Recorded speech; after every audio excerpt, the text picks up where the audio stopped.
recorded live. Good evening, and welcome to our podcast. We are People Against Covert Torture and Surveillance International. And today is Monday, the 4th of July, which is Independence Day 2016.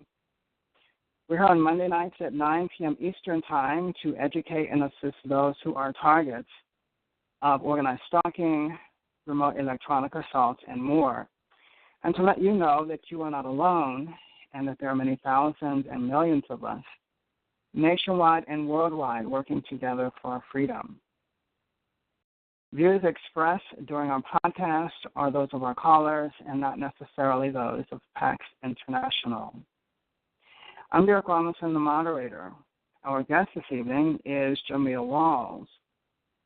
Jameel has produced a number of YouTube videos about how he beat gang stalking. And now for some announcements. The next meeting of the Portland Support Group will be Saturday, July the 9th, 2016, from 3:30 to 5:30 p.m. at the Hollywood Branch Library, 4040 Northeast Tillamook in Portland, Oregon. The contact person is Amy, and she can be reached at amyladderys@gmail.com. The Seattle Support Group will be having its next meeting on Saturday, July the 16th, from 1 to 2:30 p.m. at the Broadview Public Library, 12755 Greenwood Avenue North. Fuck you, bitch! Shut the fuck up, bitch! Back the fuck up! I'll knock the fuck out you. Okay, the stalkers are still breaking in here. Okay, to continue, the next meeting of the Seattle Support Group will be at the Broadview Public Library, 12755 Greenwood Avenue in Seattle, Washington. The contacts for this event are Laura Selway at 206-365-6139 and Curtis Kimball at 817-901-8720. There's going to be a TI Media Day on Saturday, July 23rd, 2016. This is going to be organized by Jameel Ali, and it will be happening in Toms River, New Jersey. And this event is basically in response to the New York Times article that came out a few weeks ago. And the time for this event is 11 a.m. to 6 p.m. TIs are going to be filmed while they provide testimonies, discuss facts, and stats regarding technologies impacting them. There's also going to be a town hall conference at the end of this event. Jameel is accepting donations, and if anyone has questions, all information is on the flyer, which is posted on the homepage of the PAX website, which is PAX, PACS-NTL.org. I'd like to say thanks very much to all those who are becoming members of PAX International. It is much appreciated.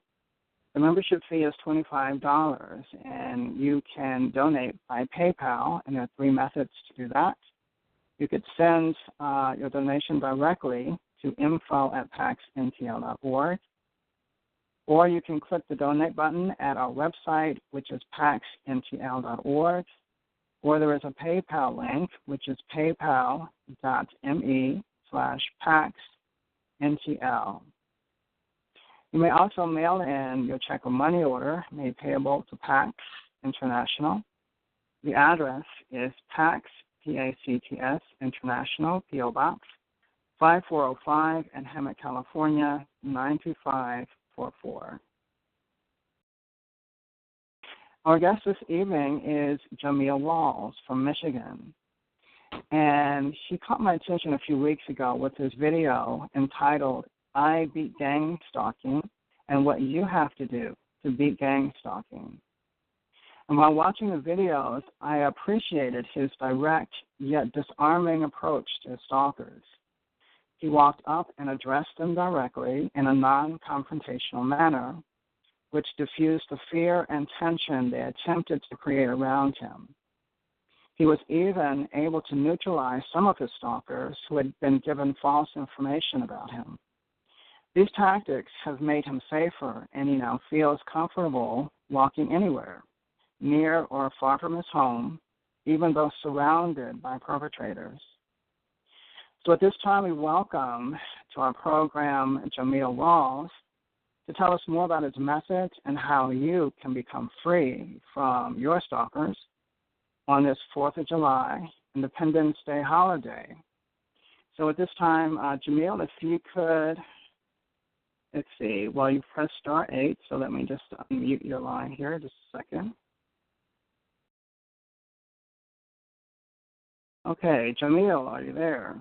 Yes. Okay, Jameel, welcome to our program tonight, and thank you for being here and joining us for this edition of our Monday Night podcast. Well, I'd like to ask you first if you could tell us basically how you first became aware that you were being stalked. Okay, and I'm very honored to be speaking tonight. Well, tonight for me, today for you, because I'm in Michigan. But I had went through a series of conspiracy research that had went on for years, and it wasn't until the last couple of years that I did a bunch of interviews with celebrity, quasi-celebrity type figures in the conspiracy world, and thousands of people had heard these interviews, and little to my knowledge, I didn't know that the interviews were going to attract the attention of the secret societies in the world. And what happened was I ended up in Hollywood through the interviews I was doing. I was invited to meet somebody I did interviews with, and then as I got there, the secret societies that ran Hollywood, which they're swarmed there. The motion picture industry is filled with them. They were observing me the whole time. They wanted to know, was I actually going to be able to bring down a certain level of deception in the things I was talking about. I was talking about Jonestown, the Manson family, and many other subjects. And the powers in Hollywood were directly behind these subjects. And the story that the public has about these events is false, and the real story is something much different. And they knew that I knew a lot more than I was supposed to know. And so I was put in a life-death situation, and it was a flip of the coin. And at the last second, for whatever reason, they decided to let me go. This was in Hollywood at Motel 6 off Whitley and Hollywood Boulevard. And I had seen the people watching me. I mean, everything was set up. I didn't know anything. It wasn't until the last second that I looked around and discovered there was something wrong. And people were placed in the right places. This is my life. This wasn't gang stalking. This was a life-death situation. At that point, I walked up to one of the men who was ringleading it and looked him in his face. He got on his cell phone and said something in code. And then after that, I felt a wave of energy disappear off me. He got in his car. He went outside, got in some car, and left. And then a lot of the people were still looking at me. I went back in my room, and the next day I left and came back to Michigan. They were going to kill me, but they decided not to for some reason. I guess they decided that I wasn't nearly the threat that they thought I was. But at that point, they had already shown me everything. I had already met some of the people in the secret societies. I knew where to find them, and I knew everything. But they said, well, he's not going to say anything. He knows better. He's going to be too scared. When I got back to Michigan, I went back online and continued running my mouth. I didn't run my mouth as much as I could, but I said enough to get them even more pissed off. At that point, the gang stalking started. That's when they said, well, don't kill him, put him in the gang stalking program. They put me in the gang stalking program, and I didn't know it was gang stalking. I thought this was a situation where these people were literally trying to kill me again.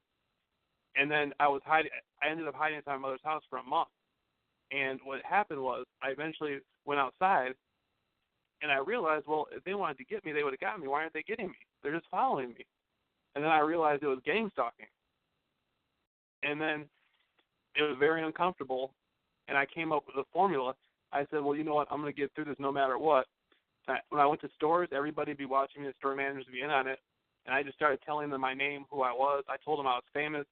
I did a bunch of interviews in Hollywood and stuff, and I just rewrote my story. I just kept telling people I was famous. I kept giving them flyers. Everywhere I went, I did this over and over and over and over again, to the point to where like 80 to 90% of the gang stalkers actually had smiles on their face when they saw me. People started looking forward to seeing me. You know, it became a joyful thing and it became like I felt like a little kid in a candy store. They like to use females.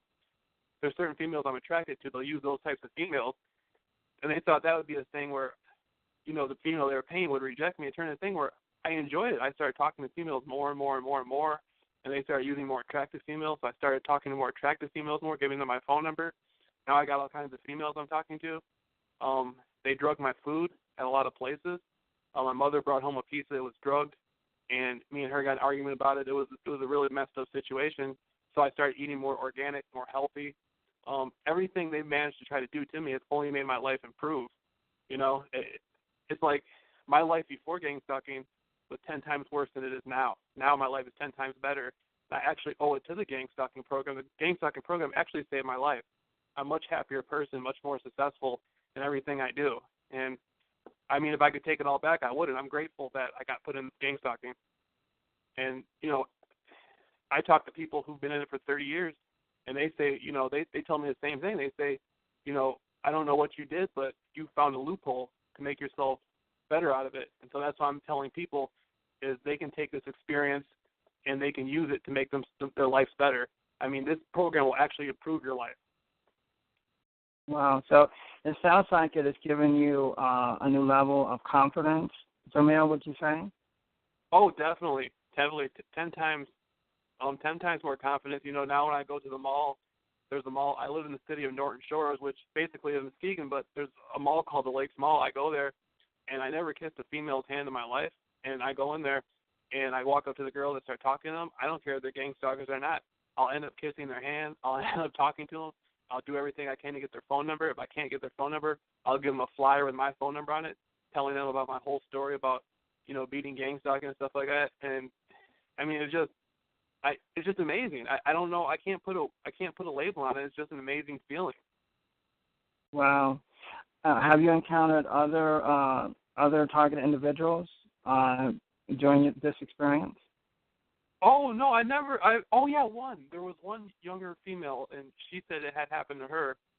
She was investigating corruption in the city she was in North Carolina, and then she had to move to Michigan to get away from it. And so they put the gang stalking program on her for doing that. But since I put up my videos, I've had numerous people emailing me and calling me, and I've been able to help a lot of them now. There was one guy, they had him on like 14 different kinds of psychotic drugs, antipsychotic drugs, and he had to go see a therapist every day and stare into her eyes and tell her gang stalking wasn't real. It became obvious to me they had an agenda to try to put him away in the hospital, maybe even try to, lead him to suicide, or, who knows, when you're dealing with these kind of people, who knows what they're capable of. And I was able to convince him to stop taking the medication. He cut back by at least half on the medication. He no longer goes to the therapist, and it's just improved his life 110%. I mean, now he's actually walking around talking about filming the gang stalkers. I mean, he was scared to go outside, and now everything's changed. Everybody I talk to, they've been gaining success off my story. And it's like the 100 monkey effect. When one person does it, 2 people do it, 3 people do it, and it's having a snowball effect right now. Wow. So how would you explain your methods, Jameel? Could you kind of summarize what your methods are about? Well, the way I view it is gang stalking cannot operate in your life if they cannot disconnect you from within. Everything they do is psychological, but it basically boils down to spiritual. They want you to be empty. They want you to be an empty person who is afraid all the time and doesn't have any answers. That's the type of person they wish to mold you into. If a fear crosses me, I immediately identify the fear and I face it no matter what. Even if it's death, I face it. I used to walk down the street at 3 a.m, and the gang stalkers would drive at me. Literally, they would drive on the side of the road like they were going to hit me and kill me. This is at 3 a.m, and this is in Michigan. This is in the country where I'm walking, and I didn't care. I just kept walking straight. It was a life or death thing. They could have hit me. It could have been somebody who wasn't gang stalking, who was just drunk. I took that risk. I faced that fear of death, and the person moved. One of the times I actually walked further in front of the car to see what they would do, and they moved further out the way. That helped me accomplish my fear of death. That helped me accomplish a lot of things subconsciously. These are the methods I use. And, sometimes people would stare at me, keep staring at me, and I go to areas, I go to the hood, You know, I go to areas like the projects and stuff like that. I remember one time they drugged my food at Burger King because they were angry I was passing out flyers. And I left Burger King, and I went back to a neighborhood I'm very familiar with. You know, it's in the hood, and I'm sitting there. I got a jump rope. I'm on the jump rope passing out flyers, in front of a crack house, telling people about how I beat gang stalking. I just do it anywhere. I don't care. I think everybody in the gang stalking program has a certain level of spiritual protection over them anyway. And so that's been my method, just to keep facing that fear over and over and over again. And then I go into isolation. I take 3 days off, go back out and face it for a couple of days, take 3 more days off, and it's to the point where now I can face it every single day. I'm at the best level. The program uses sex against me now. They use women. They'll have my neighbor's wives wear real tight pants and stuff and come outside. I mean, I'm not trying to sound vulgar or whatever, but they got in their mind that's supposed to make me uncomfortable. I just look at them. I just enjoy it. And it's a lot of the women are starting to enjoy me that do it. You know what I mean? It turned into something a lot better than I thought it would be. It's pretty exciting. Wow. So have you had feedback from people that have tried your methods? Have you had people call and email you about, you know, how it has changed their life or anything? Yeah, well, see, my method, the method that I use to face the fear is very versatile, because each person that is being targeted within the gang stalking program, they're different people, and so the strategy that the program uses against them is different. And so on an individual level, my friend of mine, Steve, who's beating the program right now, they try so many different things against him that they never tried against me, only because it's going to work against him. And I've been telling him how to do it, how to grind through it, how to face that fear. And they had him to the point where he was inside the house all the time, afraid to come out. And I told him, man, get out of the house. Go anywhere. Go to the park. Go somewhere. And as he started leaving the house, people would mimic him in public. And I told him, face the mimickers. Talk to them. And he started talking to his mimickers, and they started running away from him. He realized they're more afraid of him than he is of them. The people in the gang stalking program are actually more afraid of you than you are of them. The people who work for it. If you go, there's been a lot of times where they'll pick a guy who will look like he just got out of level 4 prison, and he'll be in his car looking at me. I walk up to him, tell him my name, tell him everything about me, tell him to Google me, and 9 times out of 10, he looks more afraid than me. And some of the times I'll actually make friends with these people. Like, we'll shake hands and talk, and, you know, it's actually a thing where I'm creating a stronger bond with the gang stalkers than what the program has with them. They like me more than they like working for the program now. And that's the method I'm using, is just being positive and facing the fear, being positive and facing the fear. And it'll work for you no matter what if you apply it. You just got to apply it. Look at what they use against you and apply it to that, and it'll work. Well, it sounds like you have really changed the environment around you. So that, you know, usually, like if someone is walking on the street and they're a victim and stuff, there's a lot of, you know, sometimes there's tension. Sometimes, you know, they try to do things to frighten a person. But it sounds like you have actually reversed that environment. Oh, yeah. Yeah, I've had it. They've used the police on me. I was in Phoenix for a couple of weeks. They had the cops pull up on me and flash their lights at me. And I started waving at the cops, and the cops actually started liking me. They were expecting me to have some angry reaction or some, you know, quasi-violent reaction, or pretend like I'm, you know, all tough and they can't do nothing. I just started waving at them and smiling at them. And then before my vacation was over, I mean, they were like laughing. It's like we were friends. Even though they were still gang stalking me, there was no animosity. And this changed my relationship with the police. I respect the police now a lot more than I did before, because through this I realized they're just people like me. You know? And then they tried. Oh, I'm sorry. Go ahead. I didn't mean to cut you off. Well, go ahead and finish what you were going to say. No, I was going to say they've tried to use gangbangers against me. And a lot of times the gangbangers would approach me.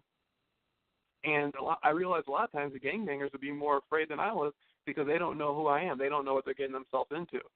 And so they would approach me, and I would start talking to them. I would say, "Hey, did you know I was famous?" And they would sometimes they would laugh and say, they would say, "What do you mean you're famous?" I would say, "I went to Hollywood, did a bunch of interviews, and this happened and that happened." And you know, they would get interested in it, And sometimes the people would be like, sometimes as an individual, this was on the West Coast. Sometimes as the gang member was like a Crip, I'd be like, did you know Crip? I'd be like, did you know the Crips came out of the Black Panther Party and this and that? And I would start educating them on the background of whatever gang they were in through my experience of the research.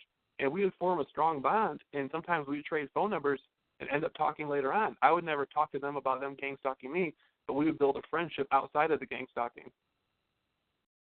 Have they ever shared like information with you about, you know, who's stalking you or why or anything like that? Indirectly, yes. I never asked any of them.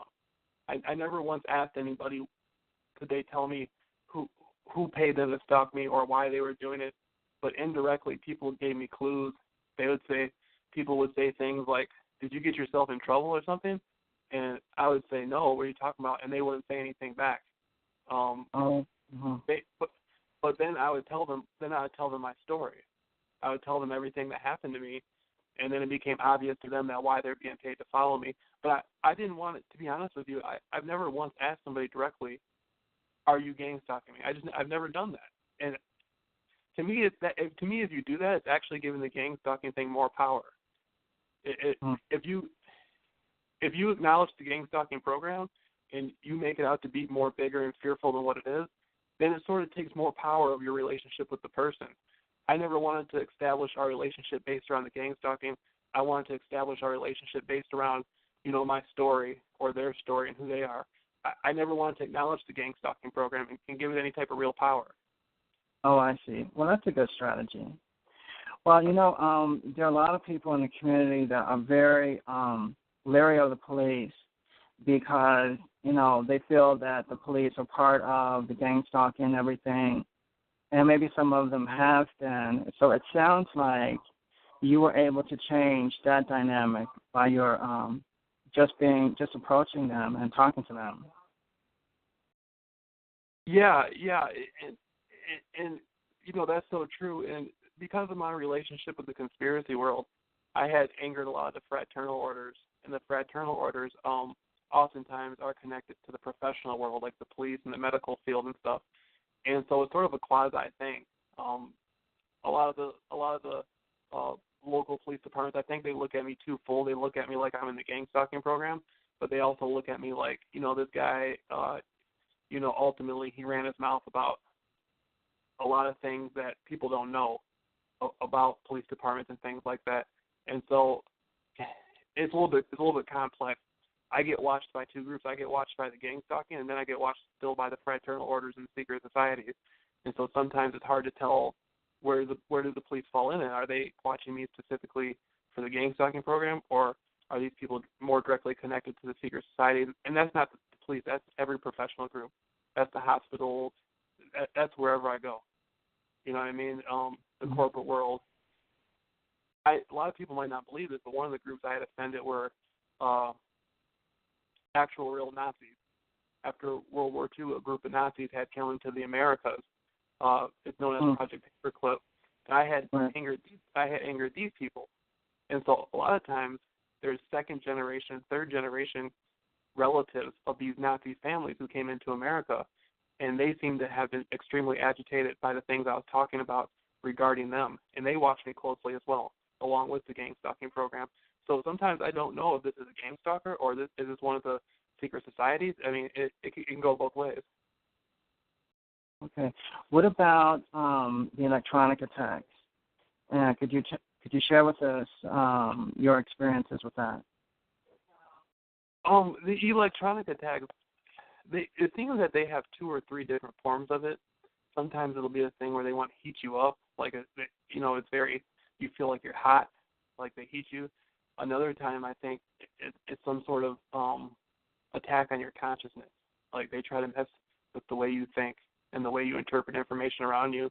I know they have attacks like radiation attacks where they can make you sick, kind of woozy, like you feel like you're going to pass out. And what this made me do is start exercising. I exercise every day on a jump rope, and I've lost a lot of weight so far. When I started doing the jump rope, I can only do it regular. Now I can do it on one foot. on each foot. I can run in place. I can do a bunch of stuff. And this has changed my cardiovascular system. This has changed everything about me. The way I think, everything's changed as I started exercising. And these attacks, when they do come, they're not nearly as powerful now. Something about exercise, drinking a lot of water, exercising. I don't mean to sound kind of vulgar, but I think sexual activity has a lot to do with it too. People who are less sexual, I think it can bother them more. I think the more sexual you are, you have a partner or whatever, I think that's healthy. I think that's very healthy. Like I wasn't talking to women very often. Since I've been talking to women more and exercising more, I mean, the electronic harassment, the effect of it has gone down a lot. I don't even know what's happening sometimes when it does happen. That's how potent my resistance has gotten to it. Okay, so it sounds like you have a very good routine. Actually, we had a question about that earlier, so I'm glad that you were able to reinforce that information. Right. Okay, well, Jameel, thanks so much for sharing, all of your experiences, because it sounds like you have a well-rounded program of defense, against what they're doing. And this is something that we all can learn from. There are people, especially electronic victims, that are dealing with a lot of heavy attacks. And these are some of the things that I think what you have outlined here that might help some people that are having a difficult time right now. Is there anything else that you would like to say before I open the lines to callers? Anything you'd like? No, I just wanted to again encourage people just to have a positive outlook and to be as healthy as they can, and just if anybody ever wants to ask me anything, even after tonight later on, anybody's free to contact me, and before that's all I wanted to say before you open the phone to callers. Okay. Well, if you'd like to give an email address or something, how people can contact you, that would be fine. And then, in case people are not able to get to their question, we hope that everyone will have a chance to speak. So, well, this time we're going to go ahead and open the lines for the callers. We're talking with Jameel Rawls, who has a number of videos on YouTube called How I Beat Gang Stalking. And he's been sharing with us some of the methods that he has used to basically overcome a lot of the fear, a lot of the anxiety, and a lot of the psychology that is associated with group stalking, and even some of the electronics that are used against it. So if you'd like to ask questions of Jameel, you may star 8 at this time as we begin our discussion.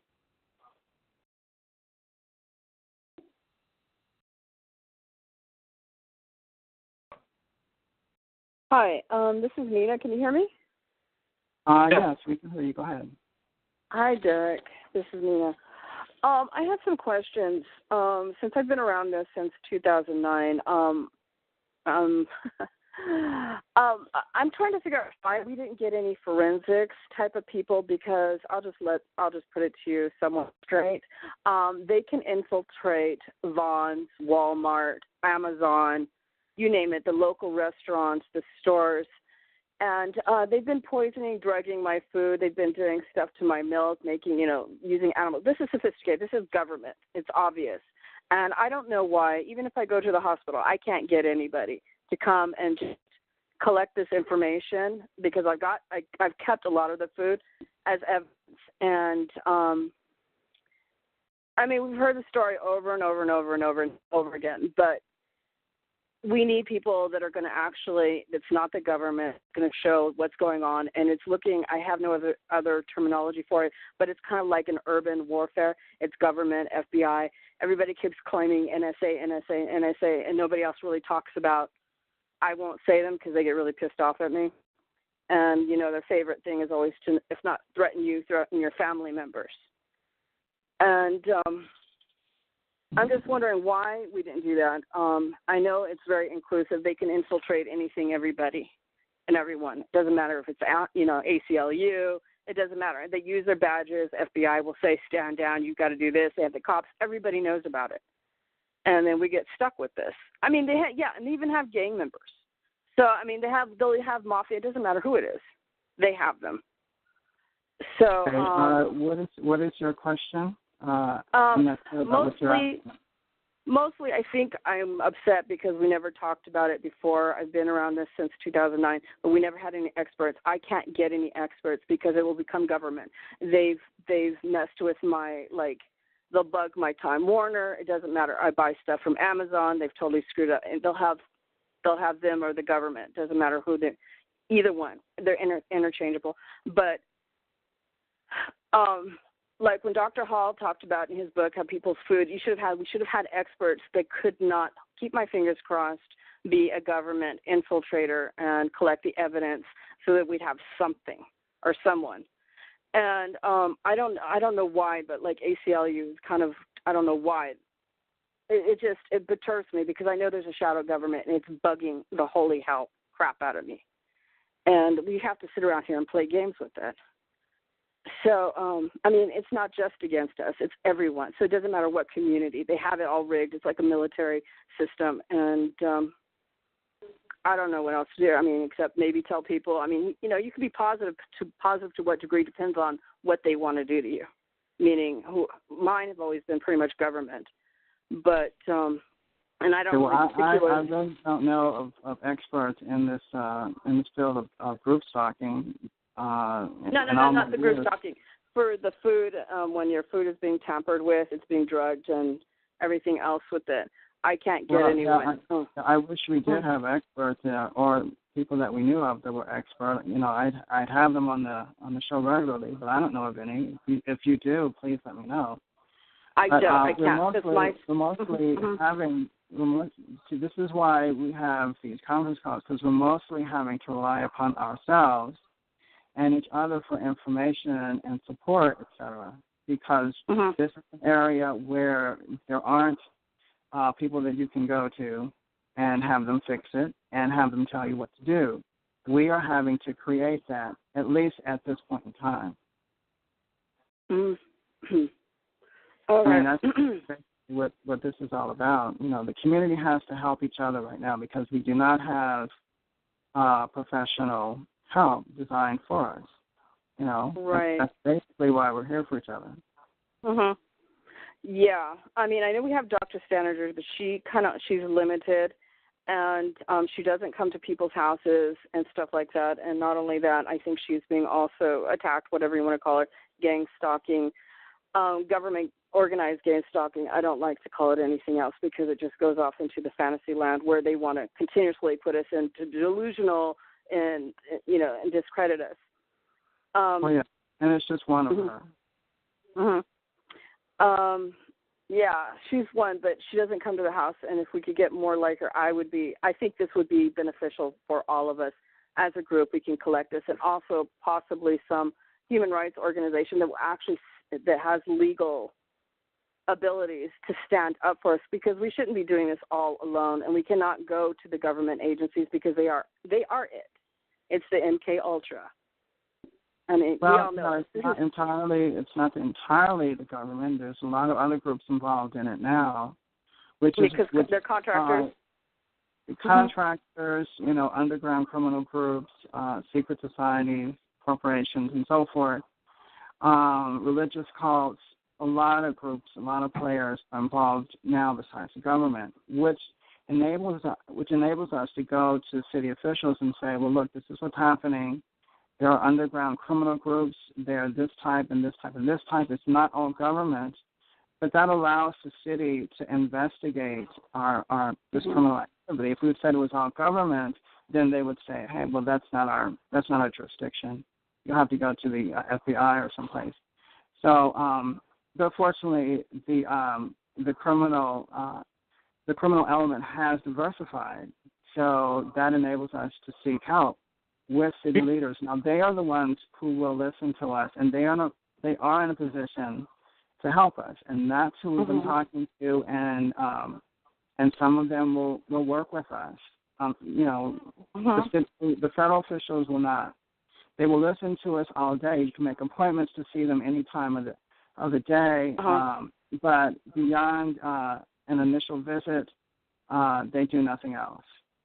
So fortunately, there are other options, and we've been working with them, and we're on the point of developing some type of protocol that will help GIs. So that's where we are with this issue. But anyway, we're at a point now that we've not been in the past, and hopefully over the next few weeks, the next few months, we will start to make some major strides forward in helping GIs. But I'll keep everybody posted about that. Okay, we do need to move on. Anything else you want to say real quick? Oh, I couldn't hear you. See, I have the FBI, and as soon as certain things happen, they make even my city councilman, whoever, stand down. I have my ex-in-laws. I don't know if you remember them, but I'll allow you to recall that. And also, I started with the county sheriff's department, San Luis Obispo, who basically are doing the experimentation, even though I'm in L.A. County. And so basically, I understand what you're saying federally. There are a bunch of loops, and they're just talking. And like you said, they'll talk all day long and do nothing. But no, they won't talk. They will listen. They will listen. They will not do any talking whatsoever. You will talk, and they will listen, and they will do nothing. Okay. I'm not sure, but they can also get hurt by the program. That's probably why. That's why you have all the false flags. Like, for instance, in Oregon, where there's Ron Wyden, who's the senator, who's on, the Intelligence Committee, and then also talking about the secret laws and the secret courts and stuff like that. So I think that's part of it. I don't know completely because I don't know. Just to make a bottom line, because I don't want to come into a bunch of details, but our government has basically been taken away. It's hijacked. And they, I don't know what else to say. We do have to kind of move along because we have a guest and there are people waiting to talk to him. If you're just joining us, we're talking with Jameel Rawls, who is sharing with us his experience of beating gang stalking. And if you have questions for him, you may star 8 on your phone as we continue our discussion. Questions for Jameel? Hey, Jameel, I got a question for you. Can you hear me? Yes, sir. Hey, I used to live in Hollywood, California, in the Hollywood Hills, right up the street from Whitley and Hollywood Boulevard. I know that area very well. That's where my targeting started. And nobody really talks about it much, but you glanced over about the Hollywood Illuminati. Like, what were you exposed to out there? Like, I believe that my targeting is similar. But what were you exposed to out there? When I was doing my research, I was talking about a lot of the things that happened in the Laurel Canyon area and the Mulholland Drive area in the 60s and the 1970s, and this had involved a lot of the powers that run the motion picture industry, and this wasn't that long ago. And so, 1960s and 70s really isn't that long ago. And so these people are still around, and the last thing they wanted was some guy in today's world to bring up all their business out for the world to see. And once they heard me talking about it, then they pursued me. And these are the people that actually, run the motion picture industry. These are the people who put the president in the White House. I don't really feel comfortable mentioning, specifically who these people are at this point. Right. I don't want to make myself any more out there with it. If I was to start talking more about who these people specifically were and the organizations and all that stuff, it would put me in a very uncomfortable position, more than I'm willing to deal with right now. I mean, gang stalking has been enough for me. Last thing I need is to get back into people's mix again. But I'll just say that these are the people who actually run the motion picture industry, Right. Yeah, I mean, I've had experience with them, but, I mean, did you meet these guys, through a connection out there, or did you meet them at a party? Were you in their office? No, I met the people in person. I physically met these people in person and saw them face to face, and they know who I am. I know where to find them if I want to. I could go speak to them directly right now. They know exactly, who I am, and I know exactly who they are. and we're very aware of each other. And they were very unhappy with when I came back from Hollywood. I had said a lot more than they thought I would ever say, and they became very unhappy with me, and that's why I got put in the gang stalking program. But do you have any electronic harassment besides the gang stalking? Oh yeah. In the wintertime, I went through a lot of electronic harassment. They were targeting me in the wintertime like every single day, and I was staying in the house a lot. I wasn't leaving, and that's when I started going on long walks. I would take a walk for like 4 or 5 hours, 6, 7 hours, at a time. Then I began waking up at 3 in the morning, and I'd end up walking 15, 20 miles, and I was a lot heavier at that time than I am now. And so it was tough, but I did it just to clear my mind, and I keep it going today. I still stay outside working out all day, just to keep my aura clean, my energy clean from the attacks. You mentioned you were vegan. Am I wrong? No, I'm not vegan. I eat meat, but I just eat a lot more vegetables than I used to. Yeah, I'm really weak. I find I have chronic fatigue all the time, and a lot of nano they got inside me. It's really awful shit. But it's interesting to hear your story. Sex will help you. I'm serious. If you like me, I'm into like thicker women, like thicker built women, and the program they've discovered that I like that, and they started throwing all those women in my face, and then what it did is it just turned me into like hypersexual, and I try to be with like a woman every single night, and it's helped me. That's changed everything for me. Sexual activity has helped me beat the program by at least 50%. Imagine. I'm not exaggerating. I mean, I'm serious, man. I believe it. I totally believe it. I used to be hypersexual, and they took that away from me. Now it's like I haven't had sex in quite a while, and it's like so mundane. Ugh. Yeah, just to hold a female and like touch her and kiss her and stuff like that, and the warmth and all that stuff. That'll this program, they want you to be alone. They want you to be empty. They want you to be afraid. Just being around women and like kissing them and touching them, it'll help you immensely. Do you deal with any V2K issues? Is the B2K, is that the radiation or like the voice of voice? Oh. You know what? I've never experienced that. That's the thing. I'm most interested in the voice of all things, because I've never heard a voice in my mind or anything like that. And I've sat there and just paid attention to my thoughts, and it's never been from any outside thing, but I meet people all the time who have it going on. Yeah, it started like a year into this, or I don't know. Whatever I got exposed to in Hollywood is different, I think, than yours, but pretty horrendous shit. Yeah, but they bring helicopters on me. I live next to the airport. You know how they use the lights on you in broad daylight? You can walk down the street and they'll have the cars with the headlights on. Yeah. Yeah, I can go outside. At times they would have like 20, 30, 40 cars come, and I started waving at the cars, blowing kisses at the girls in the cars. Then they would bring out the helicopters. They would bring out airplanes, and the airplanes would have lights on them. I mean, it got to the point. Yeah, it got so crazy, man. It became just funny. I had to laugh at it. It was so crazy, and I've been through intense stuff. I've never had the voice of skull though. You don't deal with any depression issues?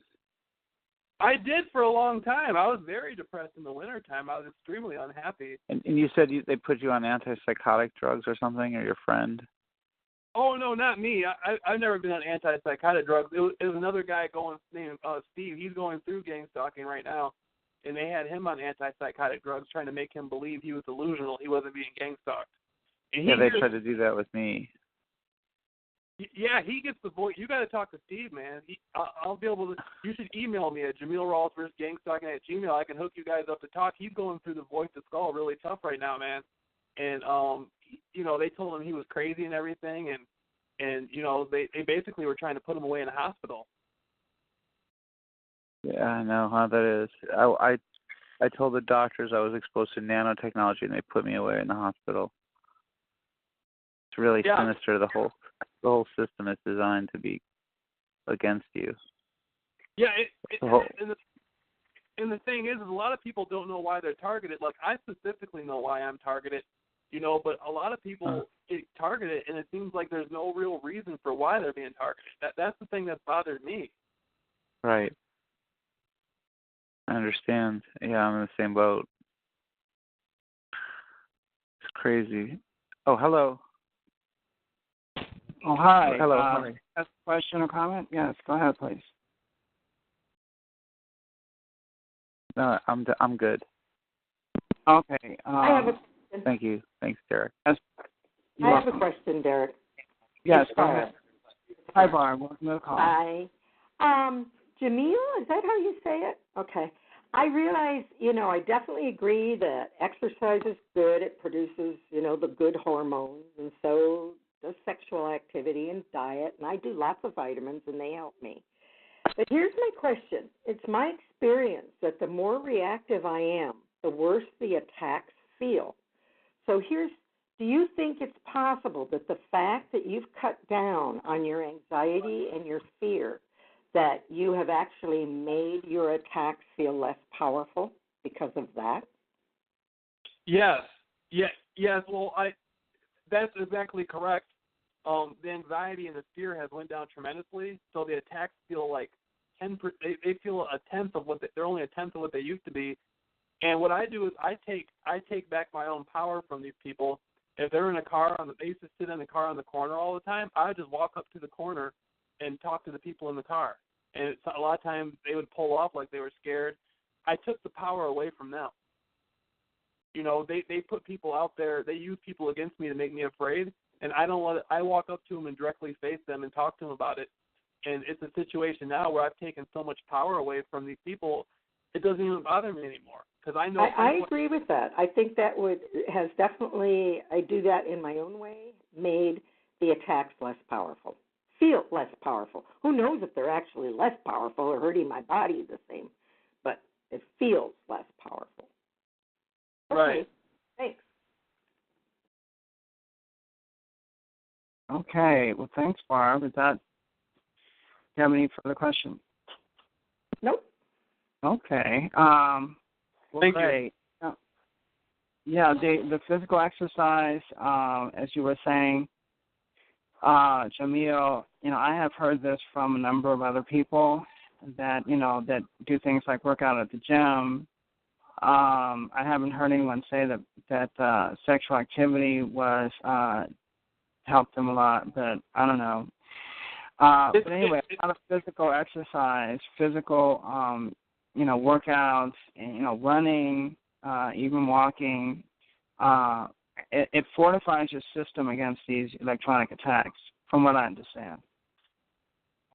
Yes, I think, honestly, my personal feeling is that these attacks are meant to break down the family unit in America. I think a lot of this targeting has something to do with bloodline. I think these people know a lot more about us than we think. They know us they know who our ancestors were, and they know, there's something within us that's attracting this. Besides just my research, just a general sense for everybody being attacked.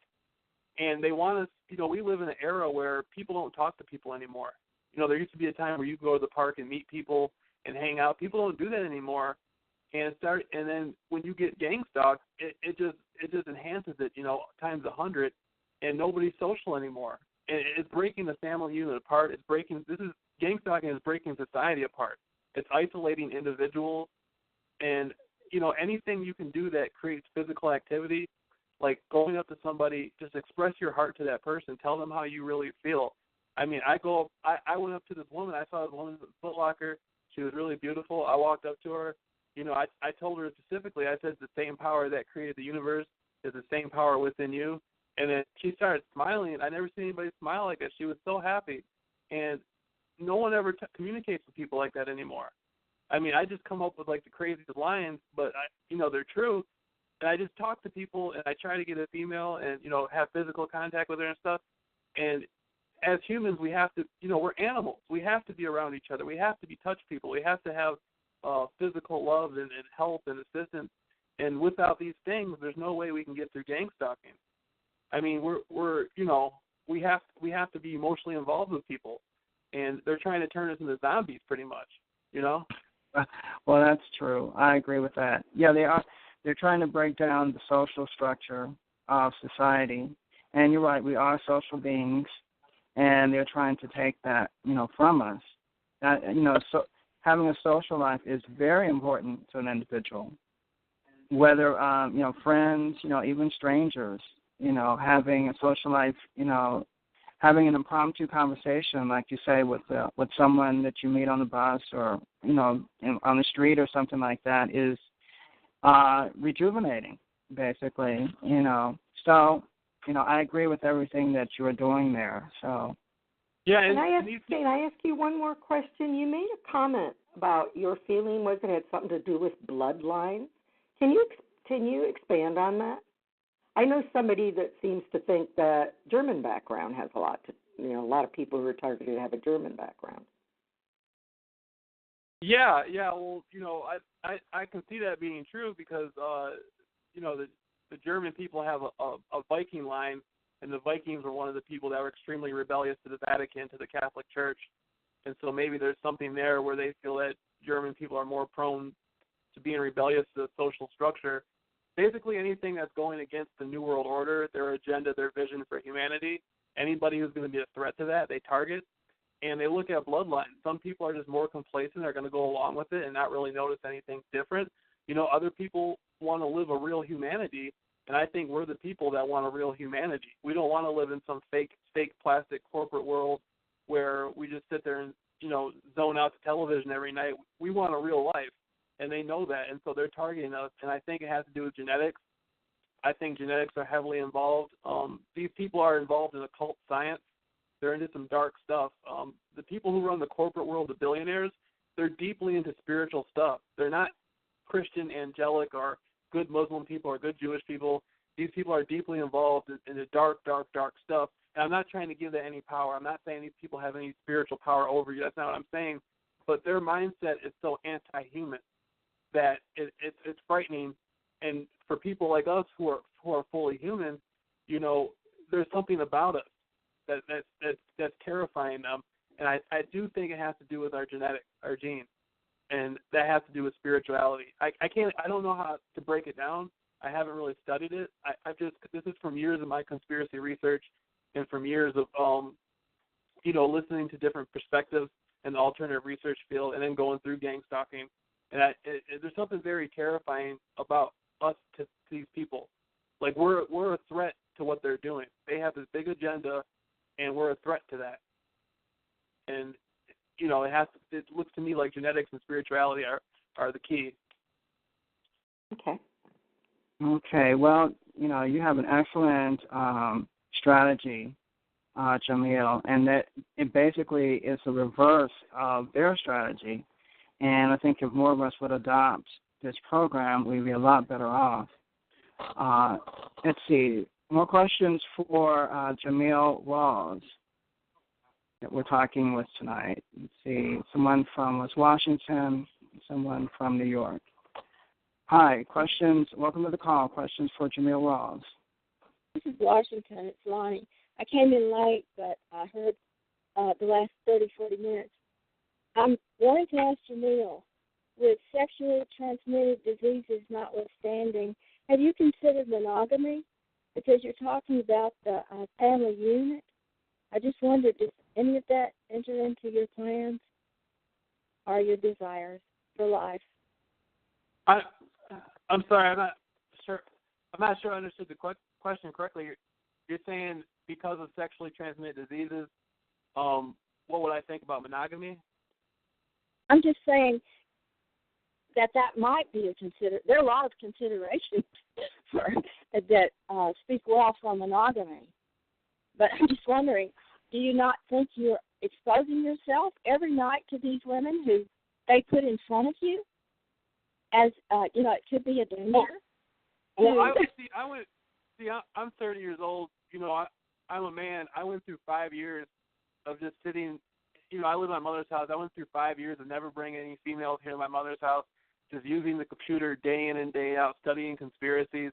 And that was like a gigantic big phase that I went through. And then when I got to gang stalking, they started putting women in front of me, and I broke my shell and really started talking to females. and I'm enjoying it so much. I mean, I just love it. I just love talking to different women, and it's, you know what I mean, because I didn't have it before. So many years I didn't have it, and so now I just feel, you know, excited. I feel like a kid in a candy store. Well, I'm as a woman, I'm glad you like women because, you know, we like to be liked. But just be careful, and you might consider there's some good rules that God laid out for us, and they work well if society would stay with them. The society does not stay with what God laid out for us. But just be very careful because there's a lot of danger out there, especially if they're putting the women in front of you. You know what I mean? Yeah, you know, you're so right. You know, I believe people should keep themselves protected from disease as much as possible, and I'm so thankful for that advice you gave me. You're so right. You know, I mean, I'm enjoying myself, but I'm not trying to overindulge, and I appreciate that. Okay, be careful. That could become a trap for you, Jameel. That's, you know, you do need to kind of think about that. Right. Okay, questions for Jameel? I can't wait to see how you feel. It's something you've worked for your whole life. Or something Okay. Do you have a question or comment? Are you talking to us? You're told, fuck you, it's mine. Okay, looks like that's where that's coming from. Okay. I didn't even hear what he said. I just heard him say "fuck" something at the. Oh, excuse my language. I heard him swear at the end, and so. Yeah, I'm not sure what he was talking about either. Okay. More questions for Jameel Rawls. If you do, star 8 on your phone to join a discussion. Jameel has created a number of videos on YouTube entitled "I Beat Gang Stalking" and how you can beat gang stalking, and he's here to share his tips with the community tonight. And this is our guest for this evening. If you have any questions for Jameel, star 8 is the request to talk feature on your telephone, and I can unmute your line. You can talk to Jameel. Okay. Any further questions or comments for Jameel at this time?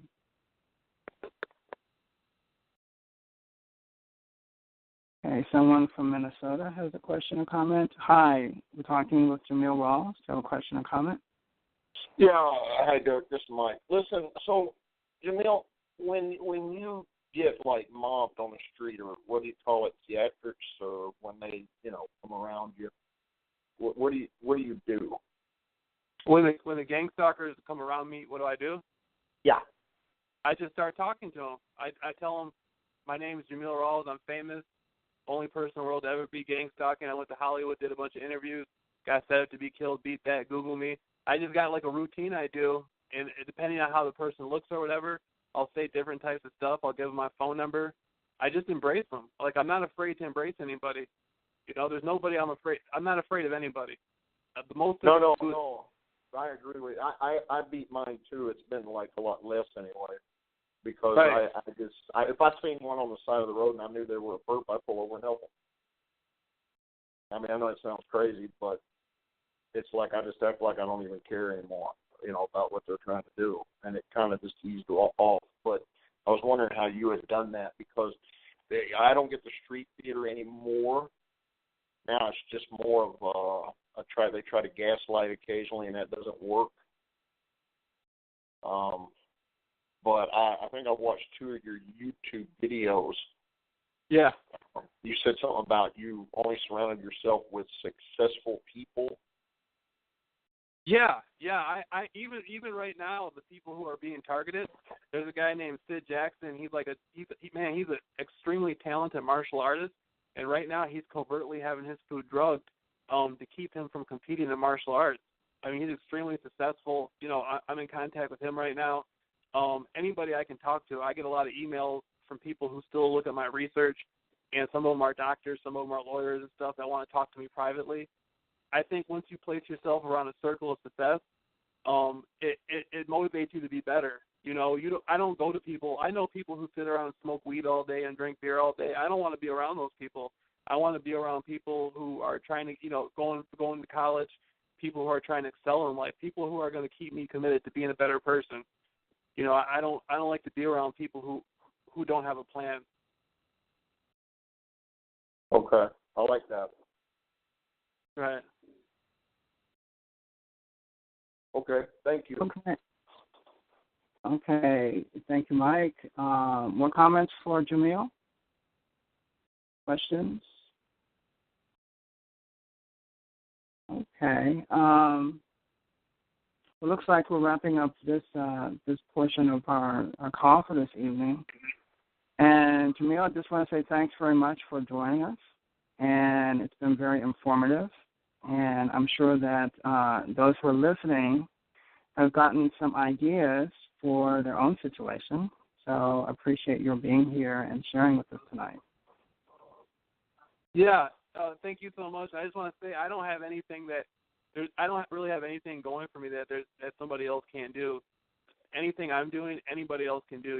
I'm just a very simple person that lives in Michigan that got to where I got to where I'm stuck. But there's nothing miraculous about me. I'm just an average person like anybody else. Okay. Well, great. Well, we all have things that we can share with the community, and we are here to learn from each other. We basically are all we have at the moment. So, and your tips are very valid, and these are things that we all can learn from in terms of dealing with the stalkers, basically.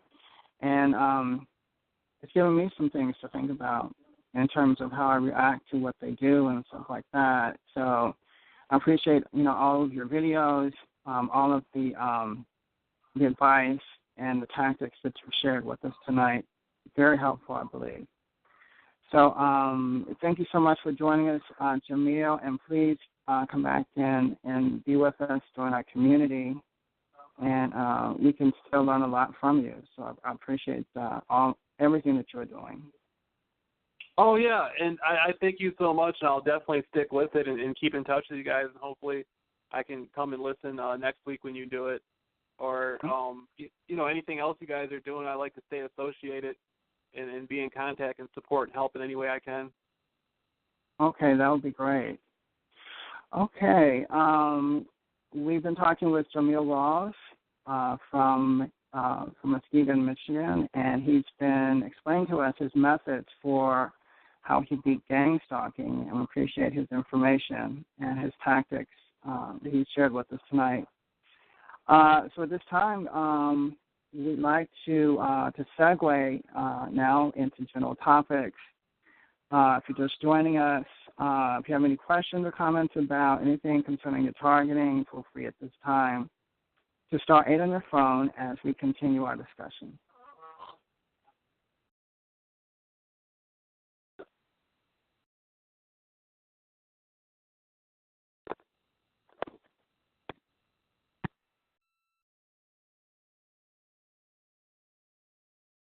I'd also like to wish everyone a happy Independence Day.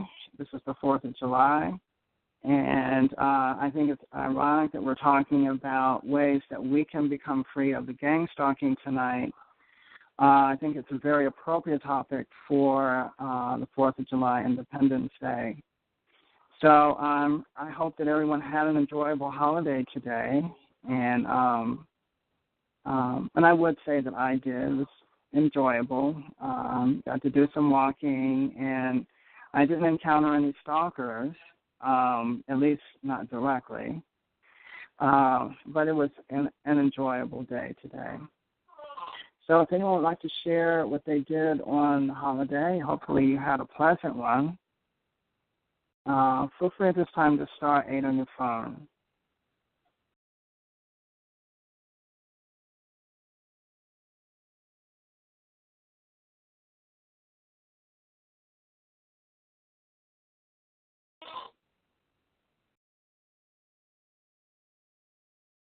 Okay, someone from Massachusetts. Welcome to the call. Do you have a question? No, this is Brenda, Derrick. I just worked. Brenda. Hi, welcome to the call. Thank you. I just worked and enjoyed my guest, which was very dead today. We didn't have many reservations, but it was a quiet day. We're not understanding you. Could you repeat that, please? Can you hear me? We can hear you, but you were a little bit muffled. Could you repeat that, please? No, I just wanted to say that I had a very kind of quiet holiday working. Okay. Yeah. Well, that's good. Yeah. Glad you had a quiet day today.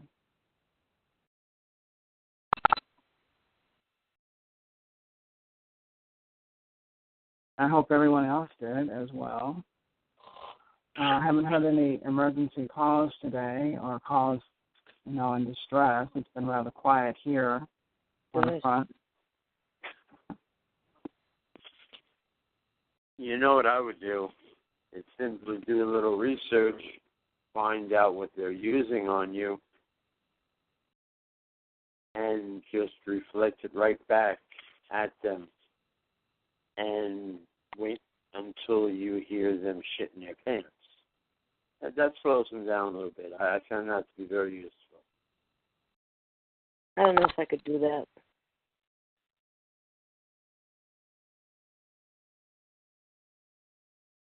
Hello, can you hear me? Yes, we can. This is Ann. Is Jameel still there? I would like to get his number. Is he still there? He's not. I think Jameel has hung up already. Oh, okay. Let's see. I can. Why don't you call me? And do you have my number? Yeah, 513. How is it again? 568-1635. Okay, thanks, Derrick. Okay.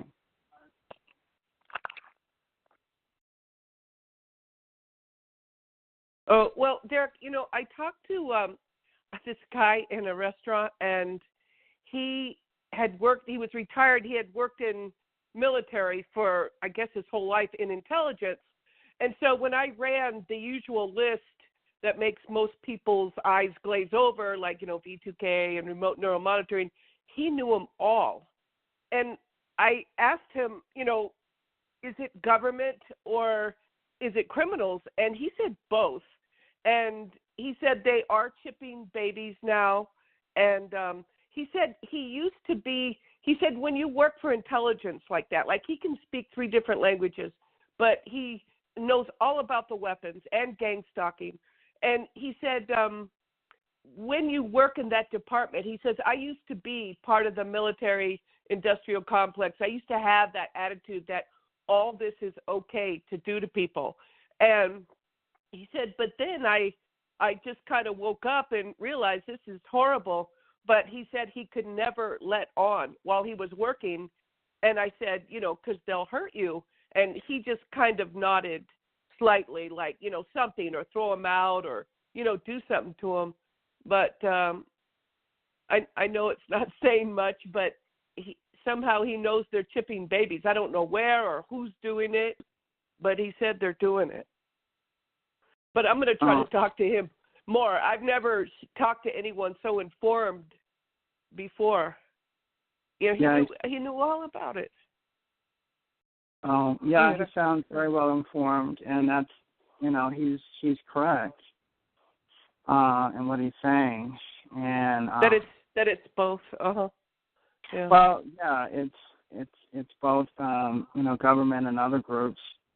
It may have started out in the government, but it has now filtered out to many other groups and corporations and drug groups and sex rings. All kinds of groups are involved with it now. Anything that's underground that's illegal, those types of groups, they have access to this technology. Mhm. Yeah, I can't wait to see him again at this little breakfast joint so I could get more information out of him. But he's just like, he was kind of like almost bored with it. He goes, like I'd mentioned certain things. He'd say, they've been doing that for so long. They've been doing that for so long. And so. Well, they have. And from what I understand, they might be even phasing out the chips for nanoparticles. As long as there were microchips, there was a possibility of these objects being detected and removed. But with the nanoparticles, that's nearly impossible. Yeah. Scary. But if I can get more information out of him, I'll let you guys know. Derrick. He's a real nice guy. Well, invite him to the call even. We'd be glad to talk to him. I was thinking of it. Who His are name is Warren. about? What's his name? Who are you talking about? Warren. This guy named Warren, he had a veteran's hat on and it said Navy. And I said, and, where did you work? In what department? And he said, intelligence. Well, you have my attention immediately. And, he could speak 3 different languages. And I guess he, like some of the very bad political presidents around the world, he knew their languages. And he just knew everything I said. It was almost boring to him. When I talked about organized stalking, I said V2K, remote neural monitoring. But he did say himself that he used to be like compliant. And once he said he kind of woke up, he still realized that working for the military, he had to pretend that what they're doing is okay. He knew it would be dangerous to speak out against them or do anything against them. So I just can't wait. That sounds great. Is he on Facebook or does he have a website or anything? No, I just met him at a restaurant, a breakfast thing, and but he goes there a lot, and so I heard. So I'm gonna, the next time I'm just gonna try to nab him, and maybe I could get him to come on the call. That would be fabulous. He's that would be great. Very nice. These people, they have an obligation to their fellow man to speak up and to tell what they know. And a lot of people are sitting on the sidelines right now. A lot of people like the Warren you mentioned. I come across them all the time, and they all have very valuable pieces to the puzzle, but they're all scared because they're isolated. They think, they'll be picked off like the lone gazelle by these hyenas running this program. But if they all stood up at the same time, if they all stepped forward at once, even if 50 of them, even if 20 of them, even if 10 of them just got together and came forward at the same time and said the same thing, it would make a tidal wave. It would destroy the power elite thugs that are running this illegal torture and subjugation program on us. Yeah, I mean, that's one of the weakest things that we have is that anything in numbers, calling John McCain 50 people, calling anything, and like you said, it's very important. But I'll do my best to get this guy, and I have questions myself, like why, and because it's just how it is when you try to tell other people about this stuff, they're just like, oh boy, So to have somebody who knows was very different.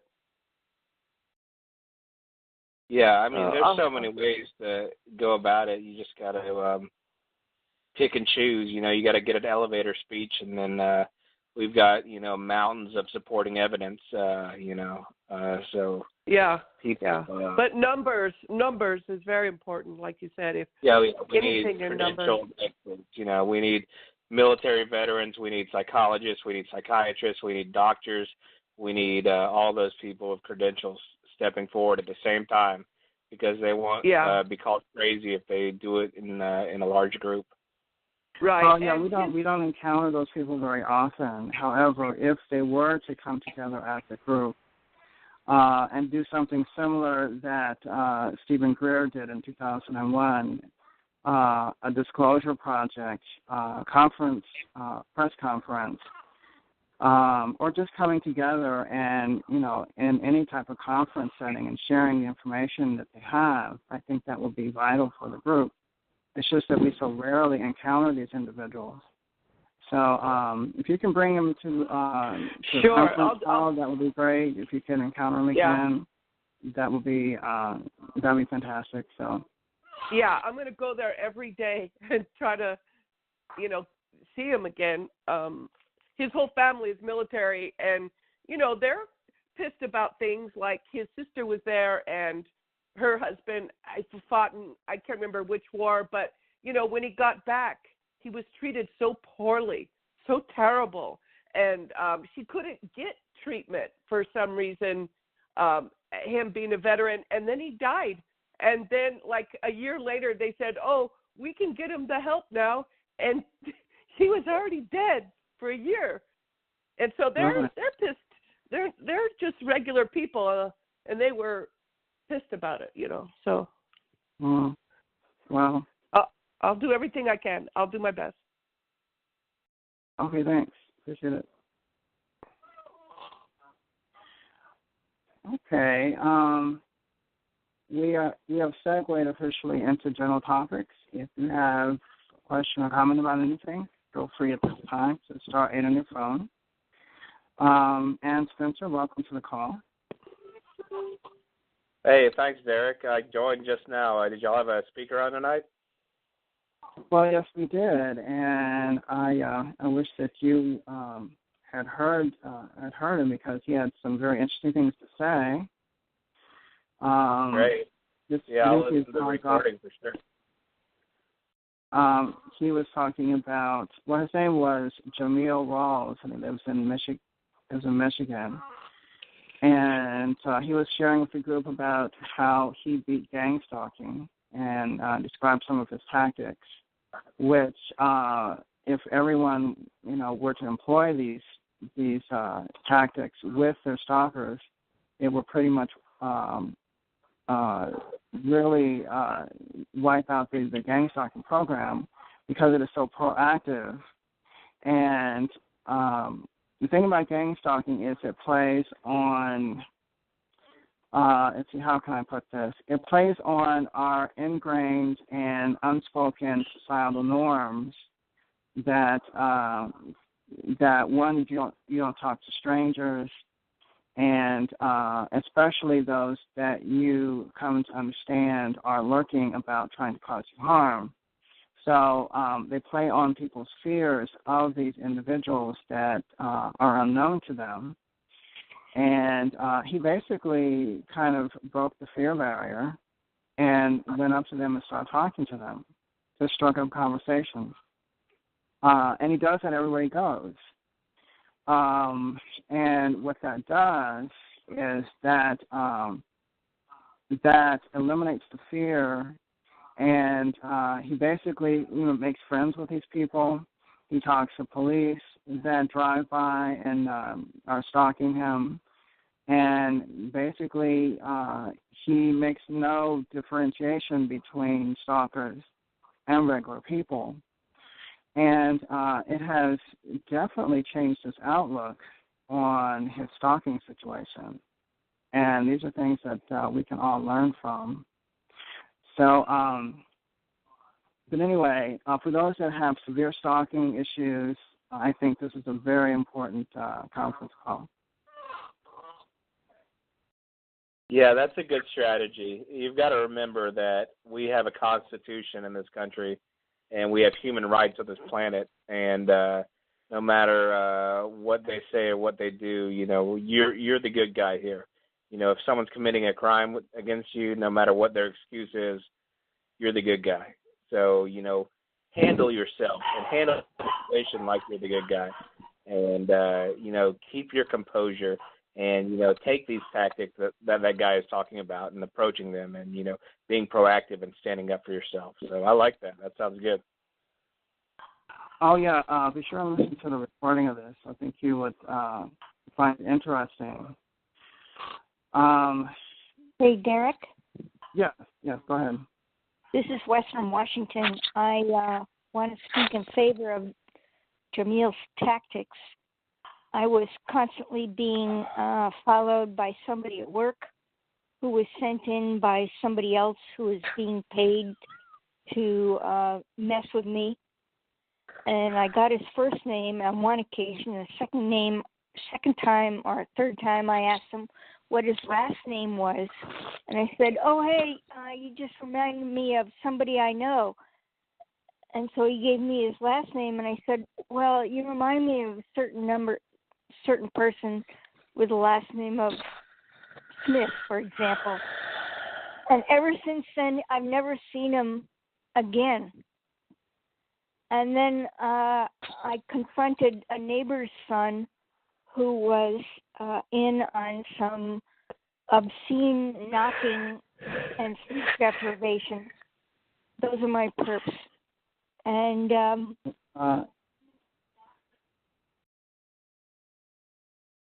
okay. I'm muting some people to try to find where this noise is. So if you mute it, just hold on. I'll mute you if there's no, unless there's noise coming from your line.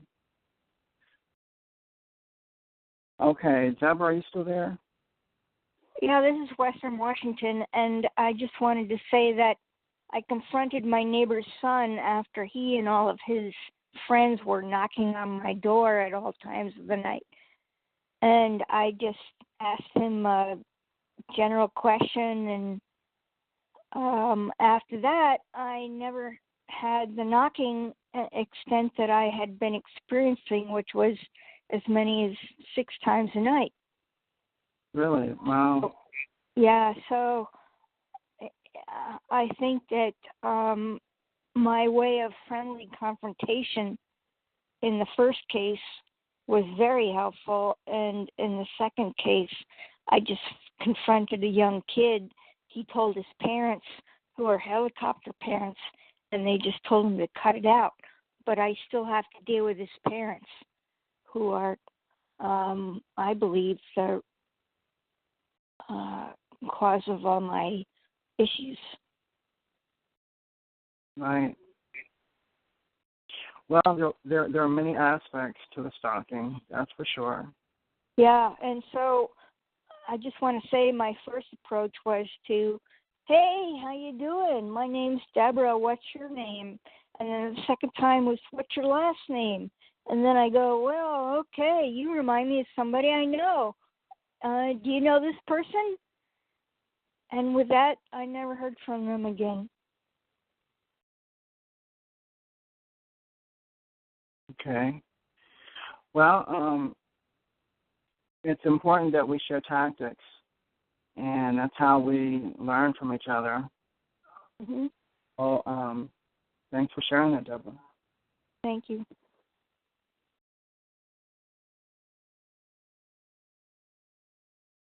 Okay.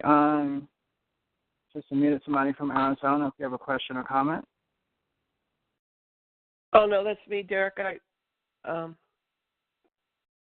see. Yeah. I just wanted to be able to speak, but I can't think of anything to say right at the moment. Oh, but okay. I think his tactics are good. I think that's a positive way to do it. In my case, I still have to be on guard. I've gotten so many car attacks that you just have to be on guard. But generally speaking, I like what Jameel, his tactics. It does get rid of that fear. Sure. Have you seen his videos? No, I haven't. But I've read those titles. There's so much I want to research now. Because I'm getting remote neural monitoring. I'm getting mind reading, and they're making it clear that they can read my mind. So right now I'm looking for shielding. And so somebody said, to wear a copper band around your head. So I bought one. And but I can't tell because they're not making it clear whether it's working or not. And they've just in the past week made it absolutely clear that they're reading my mind. So yeah, they've had that ability for quite a while. Yeah. It's a bummer, man. Because, see, I put a combination lock on my house. That didn't stop them. It was a piece of cake. And, to get into my house, and I thought, oh, that'll stop them. No, they've made it clear that in many other things. Whatever I'm thinking about, they'll have somebody come up and talk to me about it. Or I was stretching my back, and I go to a store, and this lady says, does the weather make your back, hurt? And I'm like, oh, my God. So they're really, really laying it on thick. They kind of gradually did it, but now I'm totally aware. Mm-hmm. Oh, yeah, they've had that ability for quite. I mean, I first noticed it in the 80s.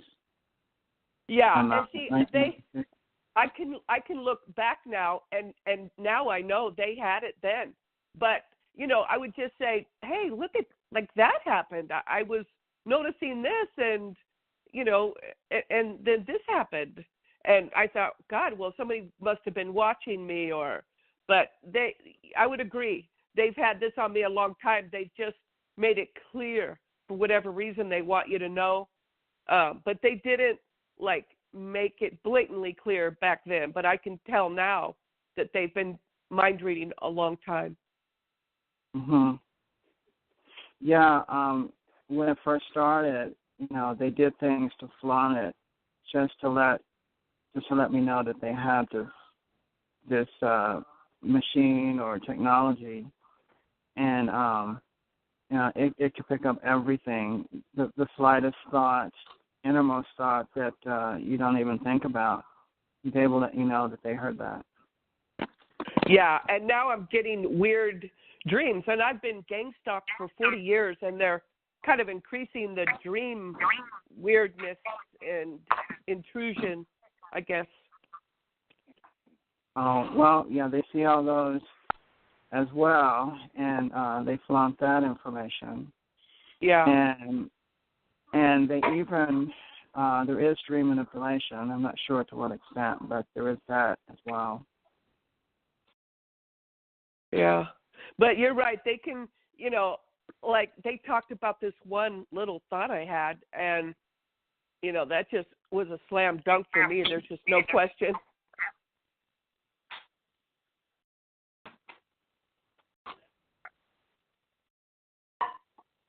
Kind of a bummer, but I still agree with Jameel. Generally speaking, it's just in my case, they just get so dangerous with their cars. You have to keep your eyes open at the same time. Well, yeah, you do have to be careful with them because they look for you to be careless sometimes, and that's all it takes. It just depends. You just have to be on your P's and Q's. Yep.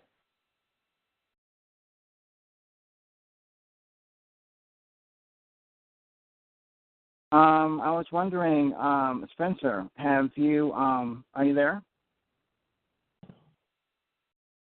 Yes, hello. Oh, okay. Have you heard from the event in Poland today? How was the protest?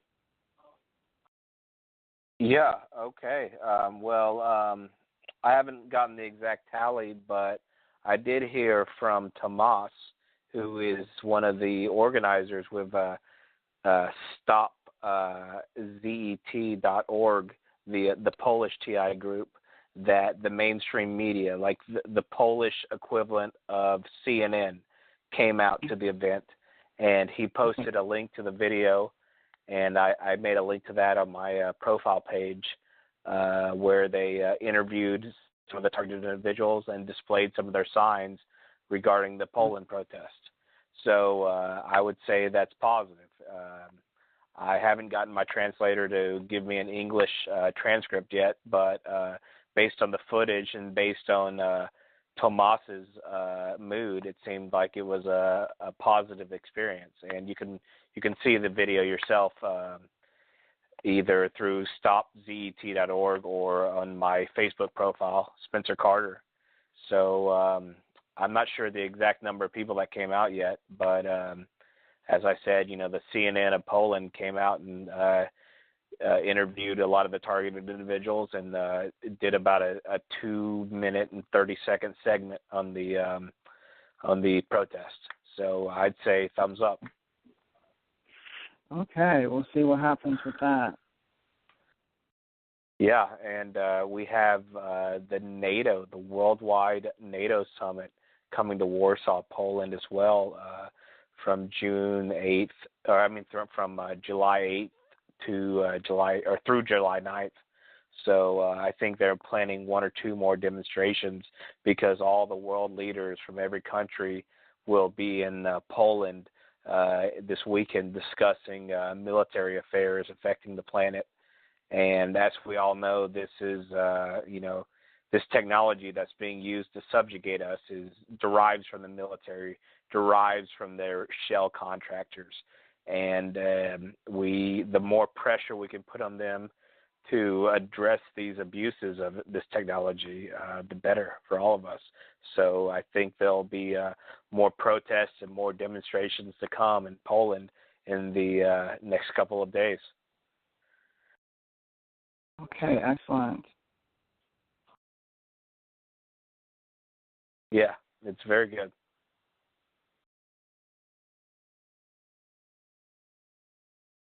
Okay, thanks for sharing that, Spencer.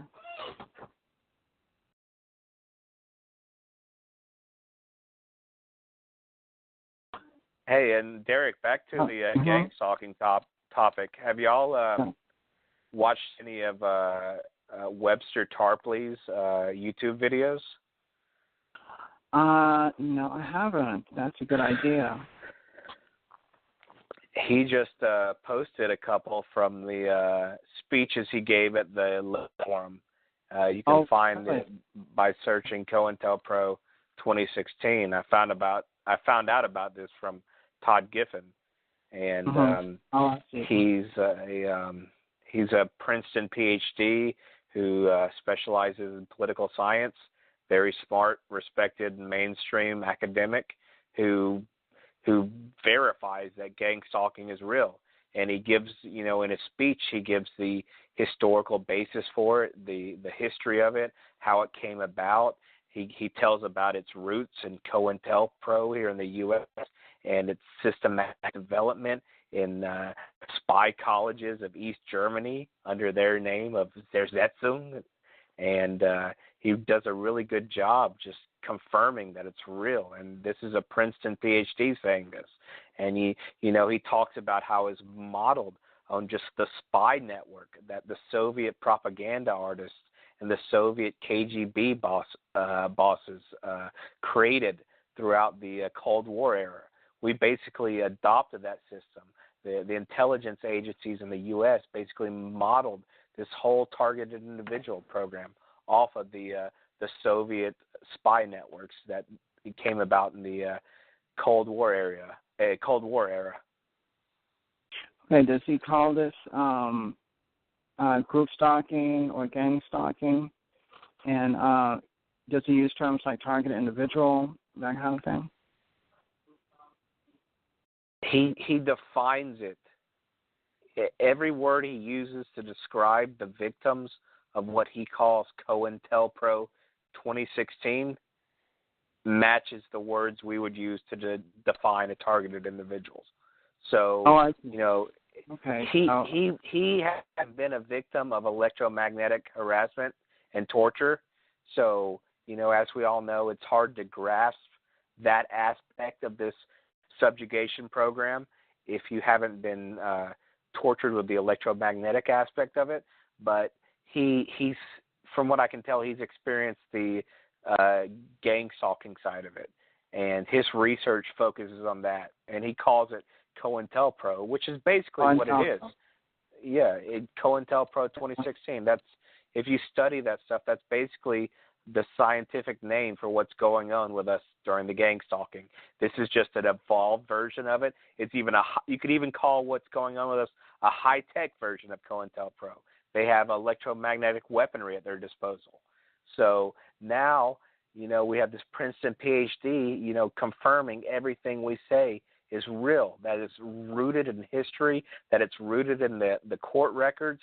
And, get on YouTube and Google it, COINTELPRO 2016 by Webster Tarpley, a Princeton PhD.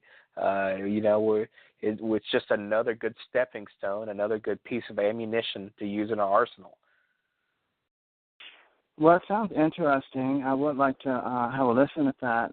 Yeah, he would call it COINTELPRO, which is the FBI's program that they launched against activists. So, and that's something that that a lot of people do know about already. The FBI's program. What they may not be aware of, many of these activists, is that this program is being rolled out to the general public, just the regular citizen, and it's kind of networking. It's kind of spreading nationwide. To thousands and thousands of people, whether they are activists or not.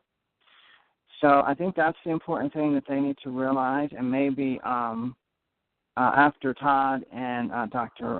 Farber's appearance, maybe some of them do have that understanding now, which is important because this group, these alliances that they are making there with these activists will be very important in terms of getting this information to the general public, because these are the major progressive groups, and they would not flinch when they hear our information that the general public is also being targeted with these same tactics and with mind control technologies. They would not flinch. They would receive that information, and that's basically what Todd shared with us, that they were very receptive.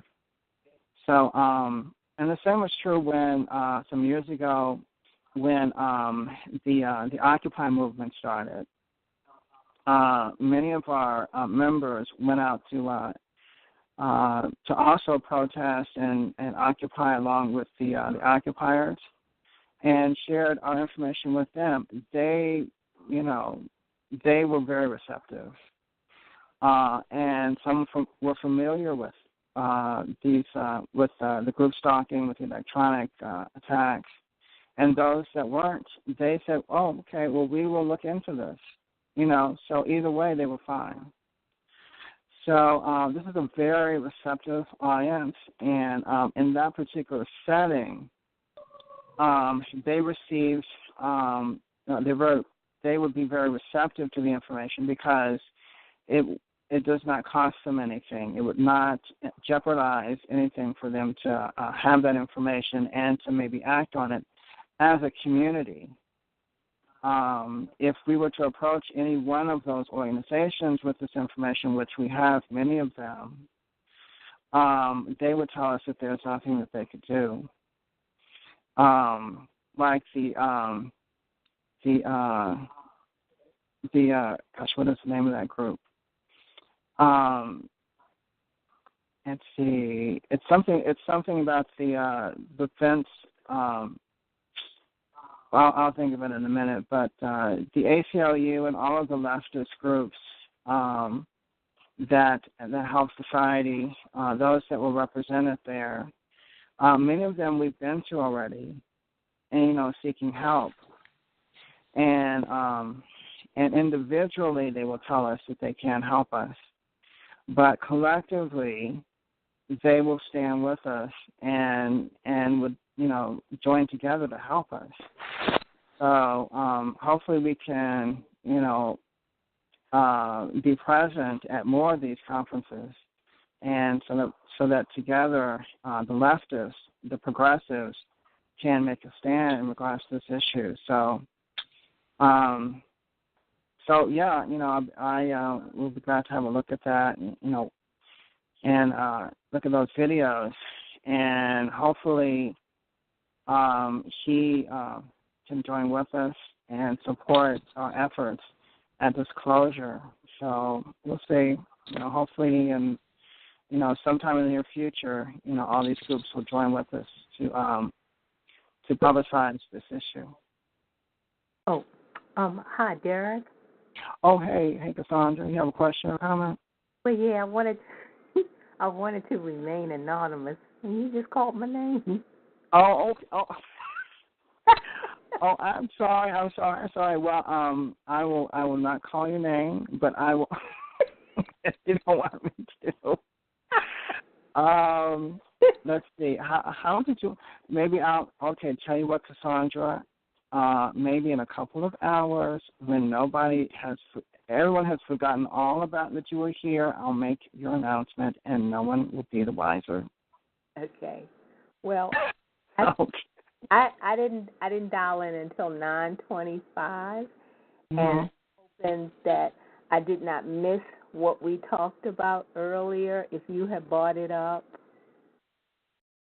Well, I am glad that you reminded me, because it had actually slipped my mind. But since you, all you had to do was say that you were here, and maybe I could have made this announcement without anyone knowing. But anyway, I'll do whatever you want me to do. Well, can you just put it out there as delicately as possible? Oh, okay, Cassandra.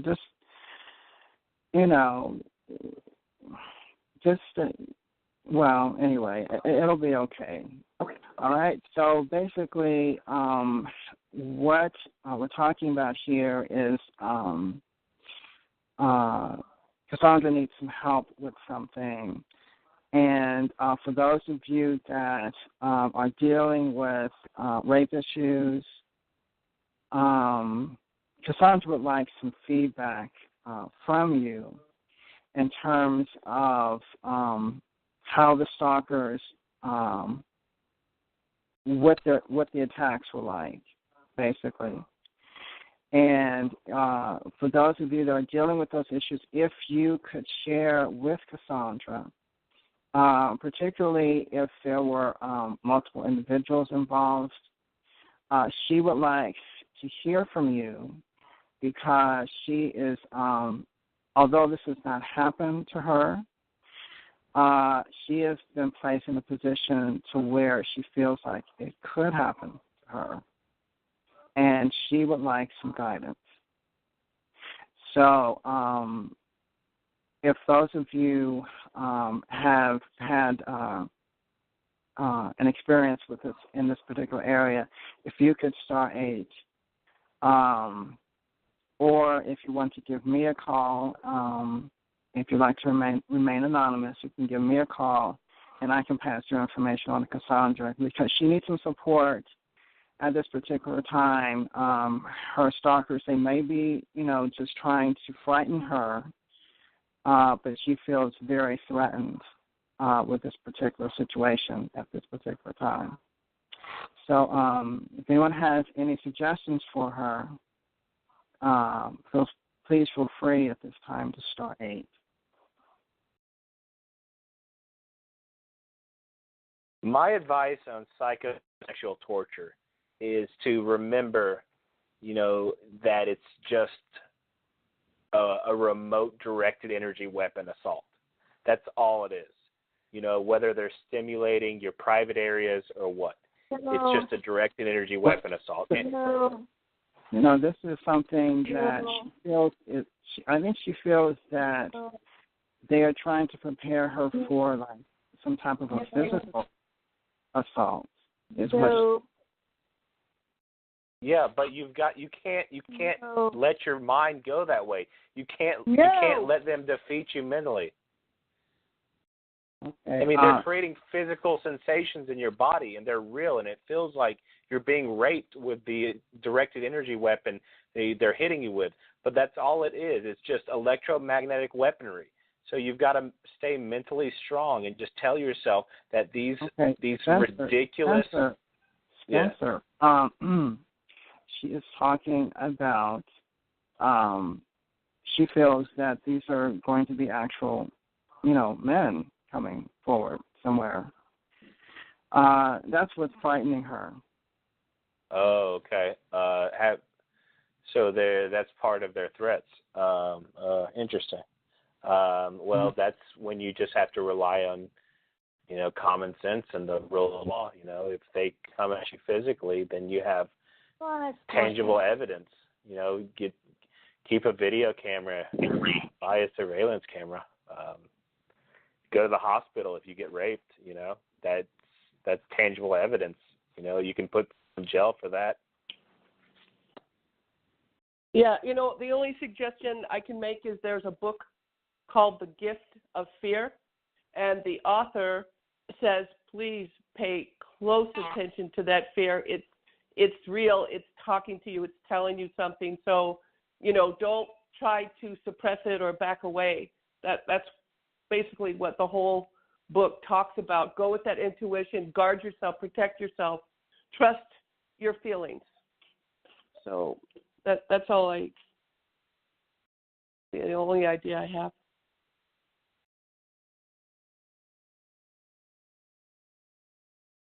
Hi, this is Western Washington. Hi, Western Washington. Go ahead. I was drugged and raped and by my perps, and I think she needs to take precautions on A, any liquids in her house, and B, any possible access to her bedroom.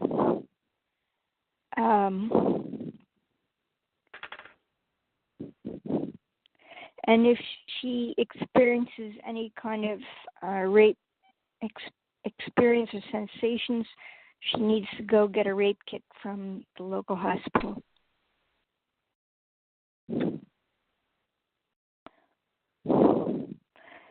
And sleep in pajamas, not nightgowns.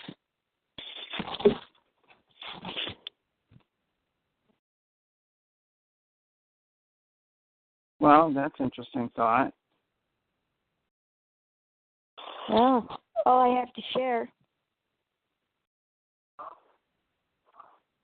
It took me forever to get a surveillance system in my place.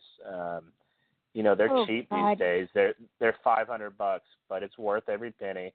And that combined with some non-lethal protection, get a taser, get pepper spray, get a knife, and you'll have peace of mind. And if anyone comes after you, you know what? Guess what? You have something to call the cops with.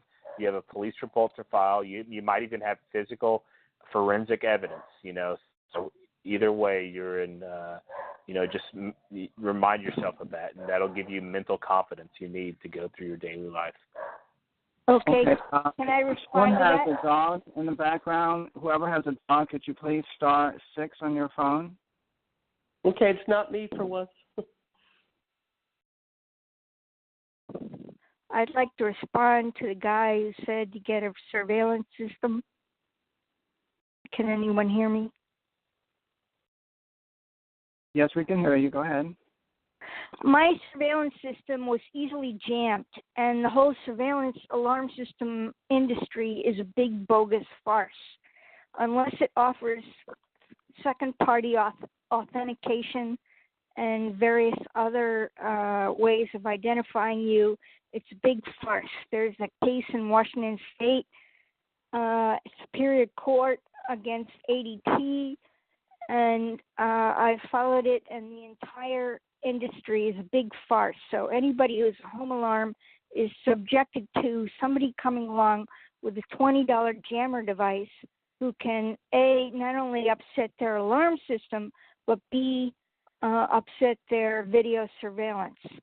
So while I encourage this individual to get a video surveillance system, it may not always be the end-all, be-all that they're purported to be. I have tried both. I've had 2 video surveillance systems, I've tried 2 video surveillance systems and outdoor game cameras, and they've all been defeated by jammers.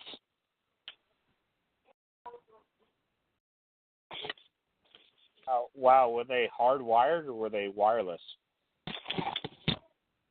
Hardwired.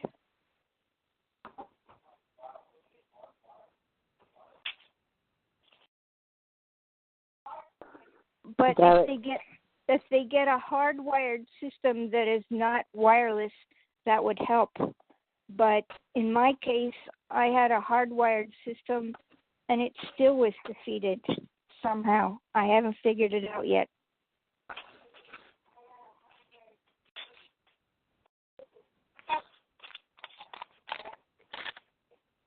Derrick. Yes? I just wanted to suggest that the young lady that's having these fears of rape, maybe get yourself into a self-defense course. It's quite empowering. Take your mind off of the fear and empower yourself and learn how to defend yourself. Get yourself a weapon. Women need to be, women need to just take the fear off the table. These things can be overcome, and it seems to me that this young lady is letting them and the thought of them overwhelm her. If she just took her mind off of that and enroll herself in a self-defense course, it gives you strength. I've done that.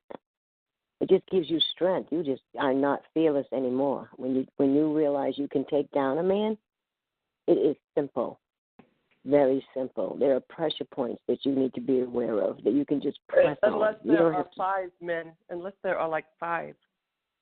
I just. Why would there be 5? Because why wouldn't there be? There could be 2, 3, 4, 5. That's not so easy unless you have years and years of training. I know, but it would be a great start, no? It'd be a good start. One thing she could do is carry, if you don't have a lot of money, carry perfume with you all the time. Right. That maybe you could spray them in the eyes with it. Derrick, may I speak, please? Yes, go ahead. Who's that?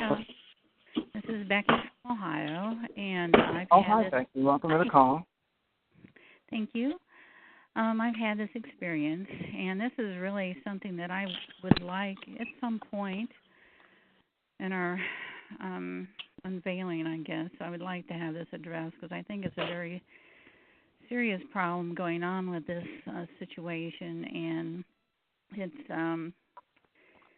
but anyway, so what I was experiencing was that using the brain entrainment, they will, whatever it's called, hypnotize you or put you in a trance or whatever. And apparently I was getting up and opening the door or unlocking it for them, and they were coming in. And I knew nothing about it. I have heard of that. Yeah. Yeah, and so I believe there was one, and these are young people, probably men in their, I would say early to mid-20s. And there was one I live in an apartment, so there was one person who was particularly involved in it. But apparently what he would do was like invite his friends over.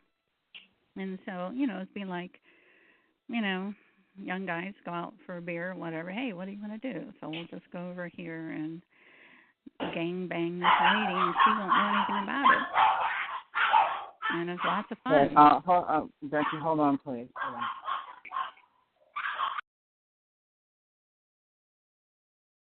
on. Okay, I've had to mute everyone, so we can start again.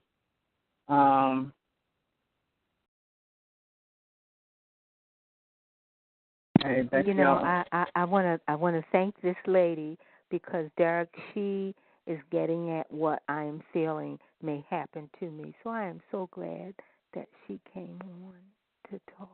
Yeah, and the way I found out about it was, and of course there was all this electronic sexual stimulation ahead of time. That was going on big that's what time. I'm getting now. That's what I'm getting now. Yeah, so that's your clue right there that it may already be going on and you don't know it. The way I found out about it, definitely, was first of all, it had been talked about on Talk Show, probably a year earlier, and I was in disbelief. But so that helped, that it was a possibility. But I had stayed overnight at a bed and breakfast. And this bed and breakfast had, and there was a number of clues. There were obviously a couple cameras in the room, and there was water to drink. I couldn't get out of the faucet. And so whether, I believe it was done both ways, maybe with the water drug and with hypnotism. And that night I had an interesting dream. I dreamt that I was sitting on a beach wearing my shorts and top and stuff. But the odd thing was somebody was massaging my feet, but I was feeling sexually stimulated. And I believed what happened was that the owner, the proprietor, had actually raped me while his wife was probably massaging my feet, is what I think happened. But the big clue came in the morning when we were all done eating breakfast and stuff, and somehow he passed in the hallway, he and I, and all of a sudden he grabbed me and kissed me. And I'm thinking, wow, either he wants something or something happened, you know. Well, then within a few days I had what they call a collapsed pelvic floor. And when I looked up, one of the ways this happens is through a rape. And so, you know, it took me 2 or 3 days to realize, to put all the pieces together and realize that that had happened. And then I cried for 2 hours, you know, and all that stuff, and that I'd been violated, not realizing that it had been going on for some time before with these young men. And, you know, these high school men and young men know this stuff. And so what I did was, I only have one door to my apartment, and I bought one of those steel door jammers that you put under the door handle. And basically I'd heard on one of the shows that you have to make it to where, because I assumed that I was opening the door for them. I was opening the locks for them. I have 3 locks on my door. But you have to make it to where whatever you're going to do, you will wake up if you do it. So by putting this door jammer on, if I'm in a trance or hypnotized, for me to undo it, I would probably wake up. And so that's the purpose. It doesn't really keep them out. It keeps and makes it less likely that I will open the door for them. And so what happened was, maybe whenever, a week or 2 after this event at the bed and breakfast, I'm sitting in my chair. I'm watching I don't have a TV, so I'm watching my whatever on YouTube, and I'm being severely, extremely sexually stimulated electronically. And I'm thinking to myself, boy, this guy really wants some tonight, doesn't he? You know, this kind of thing. And he wouldn't quit. And I'm thinking, my gosh, what is, you know. So finally, I just got up. This was like 8 o'clock or something at night. And I got my door jammer, and I went over, and I jammed it under that door like, you aren't getting nothing, you know, kind of attitude. And you know what? This kid moved out because he figured out I knew what was going on. So that's my recommendation, is it may already be happening. And my guess is if you're feeling electronically stimulated, it probably is to just make all your doors to where, whether it's putting a chair in front of it. So before I got the door jammer, I rolled my office chair over in front of the door because I knew that if I had to remove the office chair from in front of the door, I would wake up from the trance. Does that make sense? Yes, it does. Thank you. And I already do have something on my door where it's like this contraption where from the outside, as long as it's on my door from the outside, you cannot get in. I have to go through all of this to get this thing off the door and off my lock. And so I'm quite sure that nobody has gotten in as yet. But okay. I'm getting all of the other stuff that you're talking about. And then I was informed the other day that I stood a chance of being gang raped by handlers. And I'm so scared. Well, and that one book that person recommended, The Gift of Fear, I highly recommend. That will help you quite a bit. But basically, I wasn't aware of anything why they were in here, because they don't really want to be found out. But this is a crime that I think is going on much more prevalent than people realize. These young men, all they have to do is come up behind you, or a young chick that they like, or an old lady. I'm old enough to be a grandmother. Somebody's grandmother. Any woman that's living alone, I think, is at risk of this.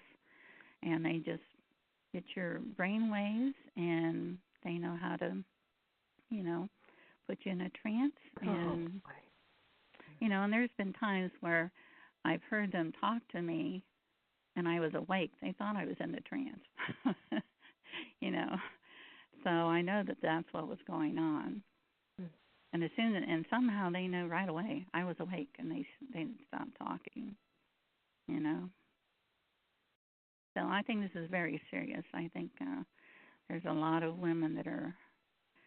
This may be going on much more than we realize, but it's one of those things. They don't even believe us when we're talking about the other stuff, so they're certainly not going to believe this. I wouldn't know how to present it as something that's going on, but I think a lot of these high school kids and young men know a lot of this stuff that are not good people. All right. Okay. Well, thank you so much. But it sounds like they're really trying to psych you out, and kind of like what everybody's saying, you just have to out-psych them. And but if you're feeling electronically stimulated, I would probably try doing more things to the door. Mm-hmm. Okay. Okay. But Thank God you. bless you. Take care. Thank you. Well, thank you, Becky. Yeah, you're welcome. Let's hope we helped out some people here. Oh, yeah, absolutely. So, Cassandra, I hope that information helped you. Yes, it did. And the method by which they would use to, I knew that something would probably happen, with my brain. And she kind of outlaid it where I could really understand, what would happen. So I learned. Thank you so much. Okay. Well, you're very welcome. I think a few others have a few comments. Yes, I was wanting to comment on the lady before. I think she is probably right that I don't want to scare her, but it is probably going on. The only thing that I think that happened different with me was it was definitely a cloaking individual, not like alcohol. I had bruises all the way from my ankles all the way up. And I don't know how they knock you out unconsciously, but I know that whole day when I was walking and cleaning my house and that, all of a sudden papers would fall, and I kept smelling alcohol off and on. I don't drink. But it is a serious problem. It is going on, and I even went for medical treatment out of town, and I had to spend the night at a hotel. And when I went out to have a cigarette, because I'm a smoker, and then came back in, all the lights were on. And then, I kind of checked my room to make sure nobody was in there or anything. And then the same thing again, bruises all the way up from my ankles up. So it is a serious problem. And if it's a cloaking guy, you can't see him. And in my house, I do have like a door bar that has a sound. So like if somebody even jiggles my handle, because I live in an apartment complex, that's another game they like to play, jiggle your handle or knock on your door and run away. So mine is, you can get it through, I think, I forgot the name of the company right now. I think it's Hard or something. But anyway, the alarm will go off. But just to let you know, there is transportal cloaking people involved in it in some individuals' cases. I know for mine, for a fact, there is. And that's basically all I wanted to say. I don't know how to protect it. All I do know is I get very angry, and at times I keep saying I want to buy a heat thermal device to nail their butts, but that's about it. That's all I wanted to share. Thank you. Hi, this is Western Washington again.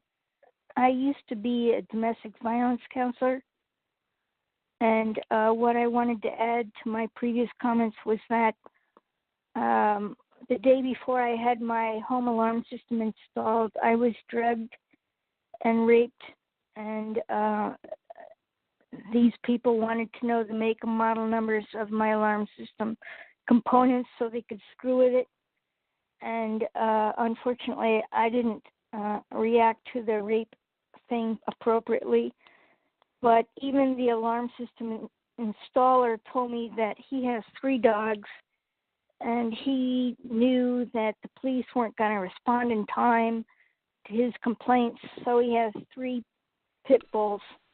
And that was a tip-off number 1. But DVR and alarm systems are easily hacked.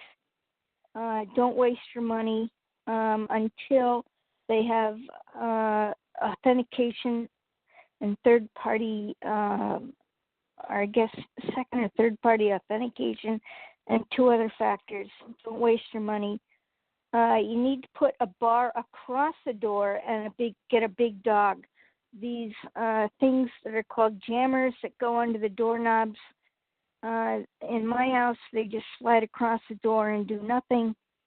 You can go to any hardware store and buy a bracket. They're heavy-duty steel brackets. One's in U-shape, and the other accommodates a 2x4, and you put them across your door and put a 2x4 piece of wood across it, and that is basically indestructible.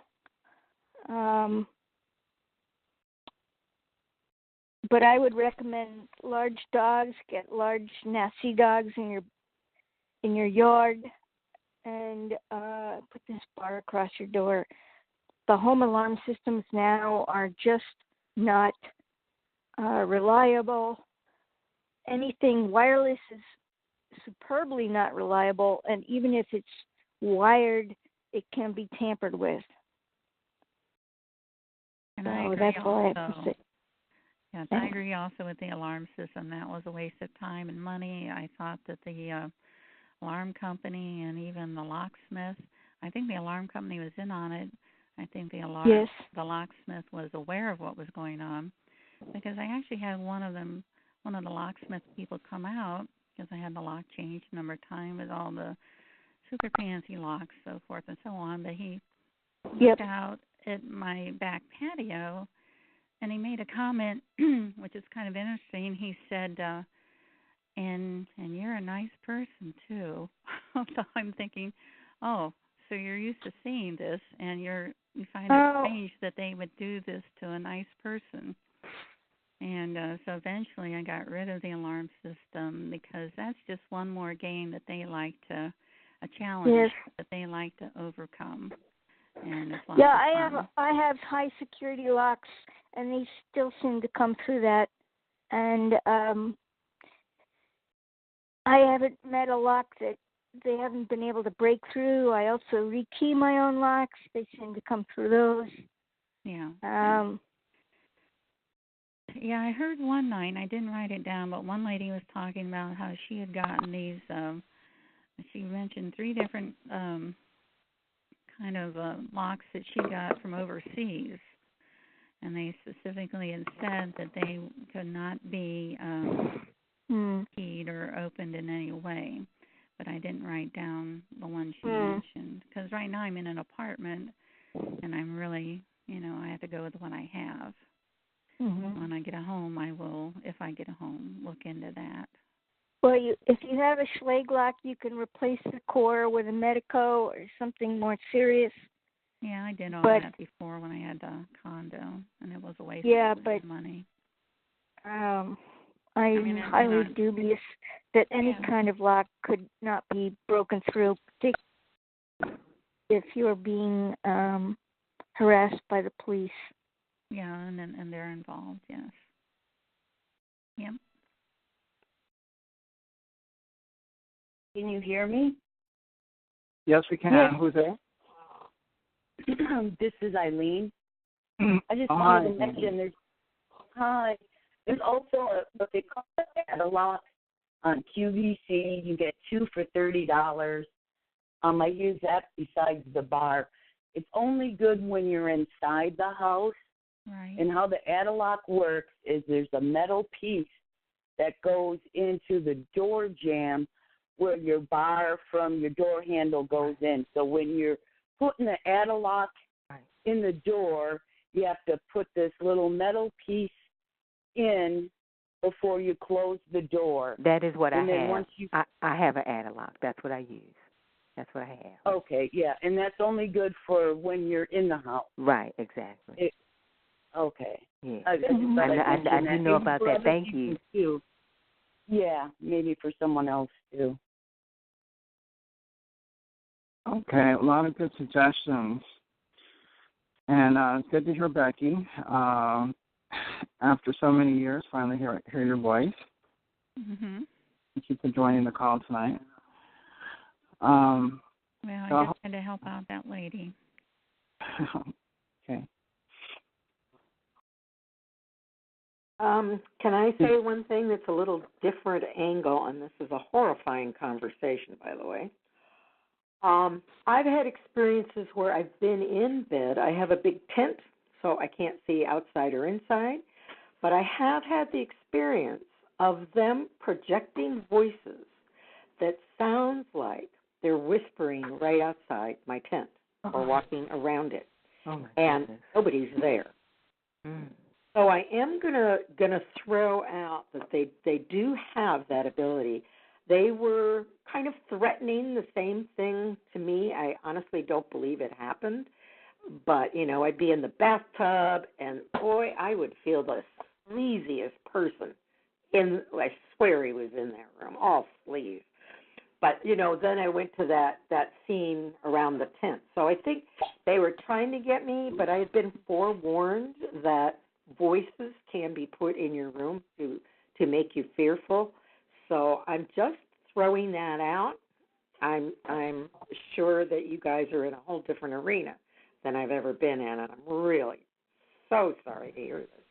But I want to throw out the ability to have voices sound like they're in your room or in your house.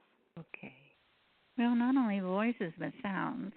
And I had an interesting thing happen one morning, if I may say so, because one of the things they would do is I get the electronic targeting at night, and then I would hear this truck or car drive off outside, and, and supposedly one person had left, right?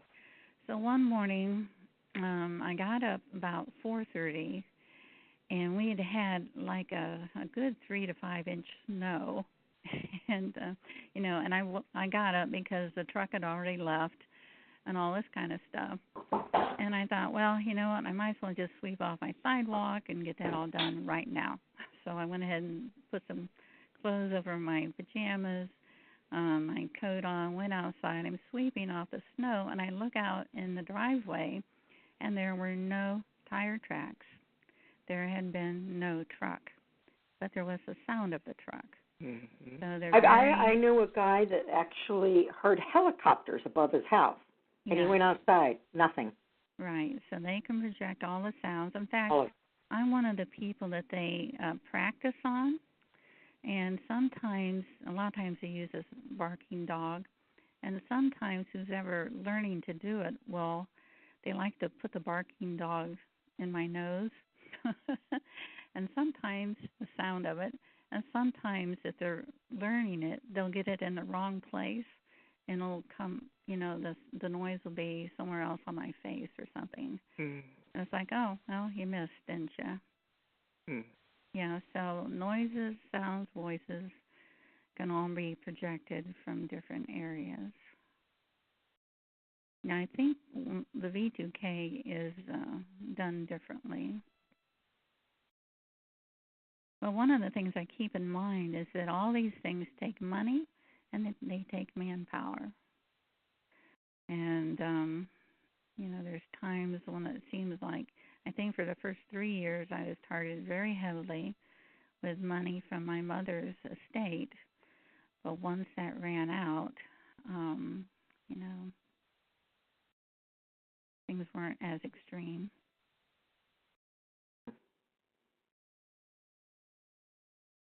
I think out of all the ideas, the bracket one sounds good. Well, and the point is not keeping them out. The point is waking you up so you don't let them in. And, when I heard Dr. Hall talking about how they put a camera, he kept insisting that this lady or whoever it was moving things around themselves and doing all this kind of things themselves, and a majority of what's going on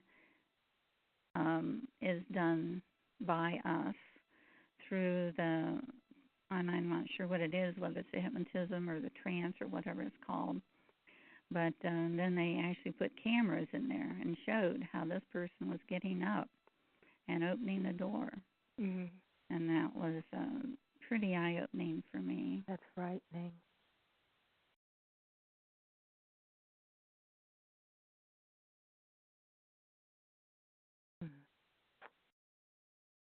Oh, boy. Okay.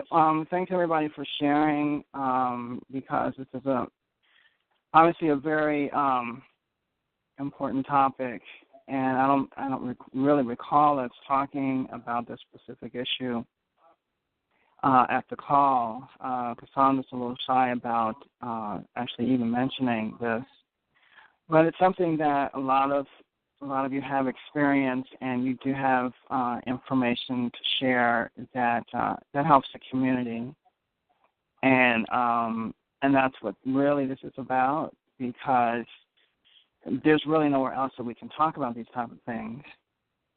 So thank you guys for piping up. Thank you, Derrick. Mm-hmm.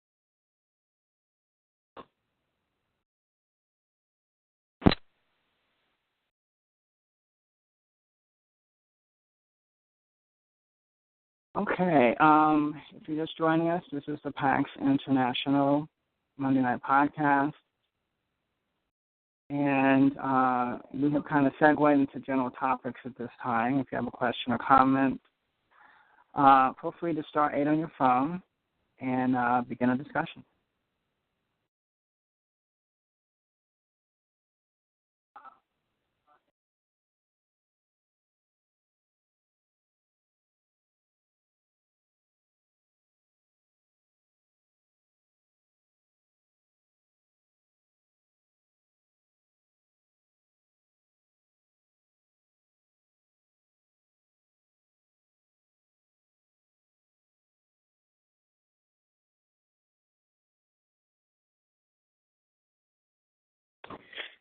Well, it looks like someone has pressed star 8, but I can't tell who it is.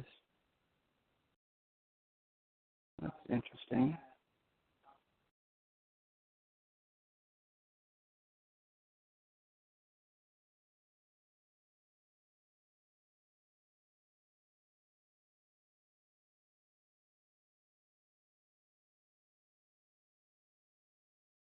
Okay, if someone has just pressed star 8, let me suggest that you to hang up and call back in and *8 again, because although there's one place that says that someone has pressed *8, it doesn't show up on the list of callers.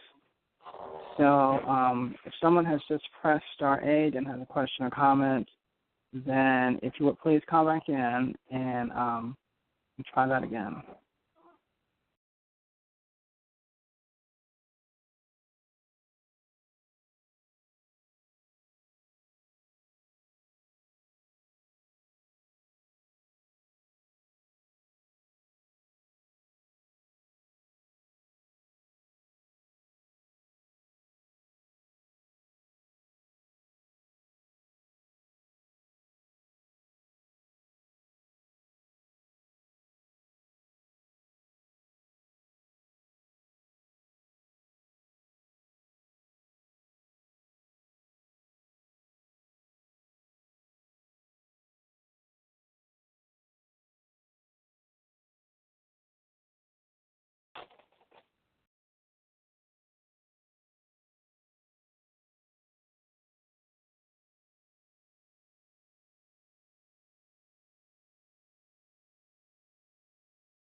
I bet every woman on this call is silent right now.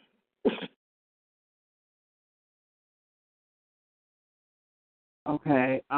Every woman is silent, you said? Well, that was a very kind of awful conversation. And I just think you just shut a lot of women up. I know I'm just sitting here thinking about it. Oh. Well, and you had a lot of speakers up to that point, and everybody got really quiet. Yeah, it's a serious situation, and when Cassandra called me last night and was saying how she was afraid, and how she picked up from them. Actually, she doesn't have voice to skull, but her handlers do communicate with her, and she feels like they can read her thoughts. And through some means, however they communicate, they have a way of communicating. She felt that they were trying to convey to her that they were going to gang rape her, and so she became frightened. So I really did not know what to suggest for her. I mean, you have to protect yourself, but at the same time, I've heard stories of people being threatened with death in that same way, and nothing happened. So, I look at it right on the line. If it were me, I'd protect myself. I'd probably do the bracket thing. But then I'd also consider that it's a fear tactic. And it may never happen. Yeah, of course. And that is something that she is aware of, that it's something to make her frightened, and which it seems to be working quite well at the moment. So the thing is, and hopefully, let's see, she's still here. Let me see if she's still here. Yes. Are you still here? Oh, okay.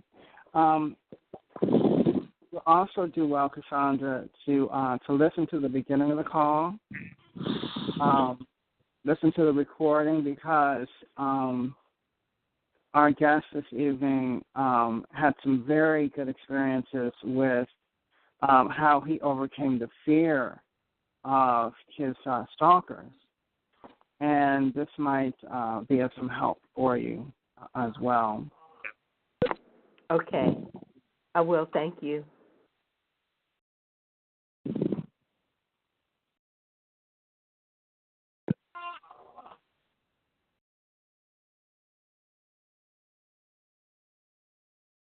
Oh, well, this is interesting. Somebody who is one of the chatters is requesting to speak, and his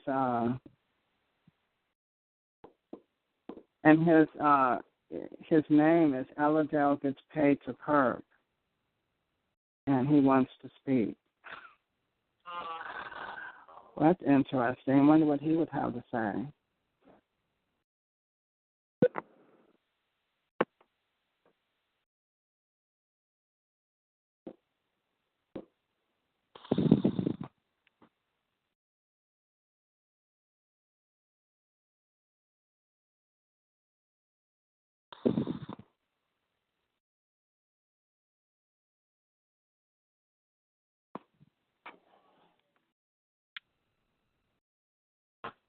Hello, Derrick. Yeah. Hi, Keith. Yeah, this is Keith. Yeah, thank you for unmuting me. I'd like to, as crazy as this may sound, just maybe make a suggestion, and of course this is just off the top of my head, and it might lead to other ideas. But in these type of circumstances, we really have to think outside of the box. And what I'm thinking is what can the women and the men as well to create obstacle courses for the perpetrators to have to go through. And I'm just thinking that what if the women, if they started saving aluminum cans or something, or tin cans or whatever, and essentially made like these like pyramids of cans that are very precarious and have the potential to to collapse and make a lot of noise, and it seems like it would make it very difficult for invaders to operate however they do operate those circumstances, with that risk factor of something coming unglued, so to speak. In other words, if we take enough time to essentially construct something that can't be done in just a matter of a few minutes, something that takes a half an hour or an hour or 2 hours to put together, and they have to deal with that situation in whatever type of activity they're involved in, I'm just wondering if that would present some type of deterrent.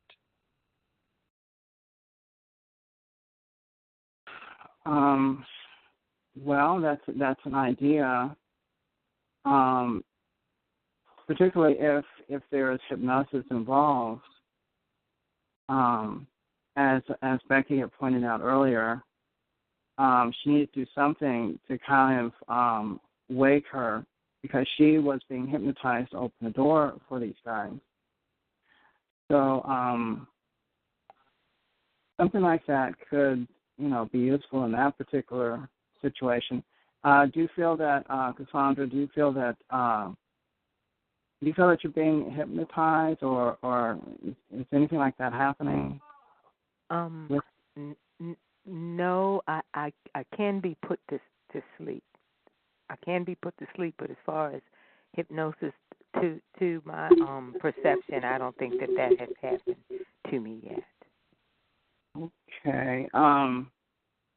But putting something up as an obstacle, for instance, around your bedroom, that I suppose that can hurt. You do the bracket idea, you could put some kind of bells, hang bells on the bracket. Something that would, I don't think you could put cans on it, but, things that would make noise.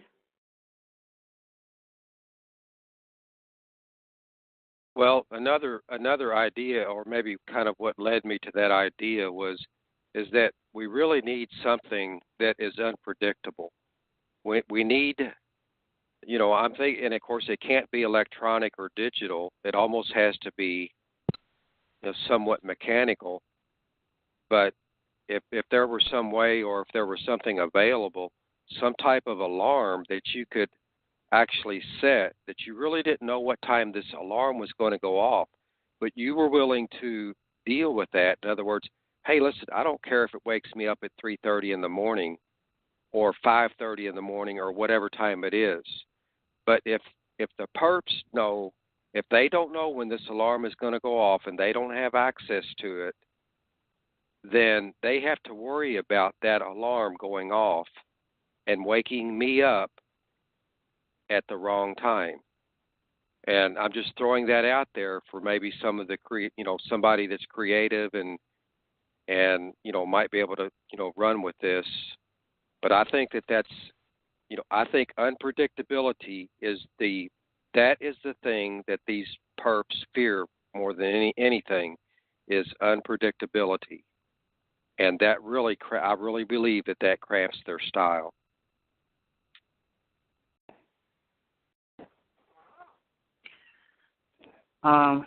Yeah, well, I would agree. You open a door and tin cans fall from the top of the door or something somehow. On their head, in front of them, whatever, as soon as they open it. Yeah, set them on the door, set them on the top of the doorknob. So when you open the door, the tin cans will fall down. Either hit them on the head or something. You reminded me of, the cartoon or something where somebody opens the door and gets a can of paint on their head. But I like the tin can idea. So they open the front door and somehow these tin cans fall on the ground. That would scare the heck out of them. What about fishing line? You get you get some real thin monofilament fishing line, and you start booby trapping your home. Yeah. And I knew a girl that was a bodyguard, and she had her whole house booby trapped like that, bells and all kinds of things. So if somebody came to get her at night, she would wake up. And there's something to that. I like that idea. I think there is. I really do. I think that it would really make these perps uncomfortable, knowing that they're going into an environment where, they have to deal with the unknown. Okay? They have to deal with tripwires and stacked tin cans and playing cards up, stacked up on the dresser. And if there's too much activity in the bedroom, too much, even a person walking through, we may have to walk, gingerly and carefully to keep these things up. But I'll tell you, I really believe that it would really present a problem for them. They used to have an item that you put in front of your door, and if somebody comes near your door, it's a dog barking. I don't know if they make those anymore. So it sounds like you got a big dog in your house. Right. Maybe we all need to watch the movie Home Alone. Because actually he was pretty creative, that in that movie, if you remember that. He was.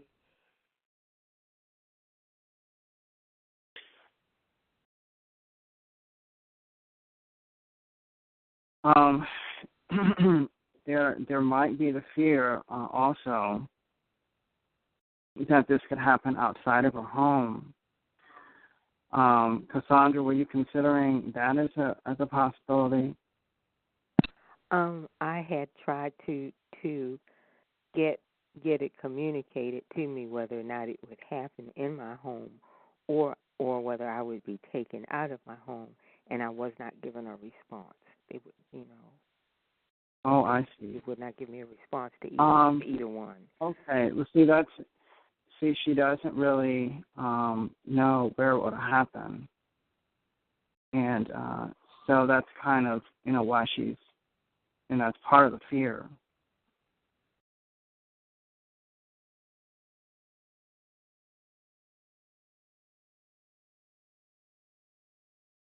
But I have thought about that. He just may be trying to frighten me. But I have two handlers, and they both have conveyed to me that is a possibility that will happen to me, and I'm scared to death. Okay, actually, you know what? If it happens, if you're somewhere in public or something, you have a number of options. Particularly if you're in a crowded place. Just if you are concerned about that, just try to remain where there are crowds of people, and you'd probably be safer. I have a whistle on my car keys.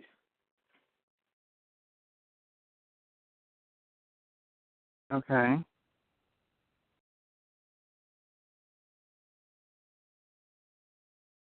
Derrick, I remember years ago when we went to a rally down in D.C., and I remember, I can't remember what park we were in, but it was you and me and Juanita and, some other people. Well, I do remember that there was this man who approached us, like he was just walking, and he had this girl with him. And it looked to me like she was being led. He wasn't dragging her, but you could tell that, I don't know, it was just something that did not look right. And in my heart, I just knew that he was going to, take her to one of those hotels down there in D.C. and was going to do something to this girl. And I just remember that, and she was woke, but she just looked like almost like she was drugged almost, but yet she was still walking, and her eyes was open. Her eyes were open, but he had her tightly around the arm, and it was just weird, and I felt really frightened for that girl, and that was years ago, and I've always remembered that. Really? Wow. That's interesting.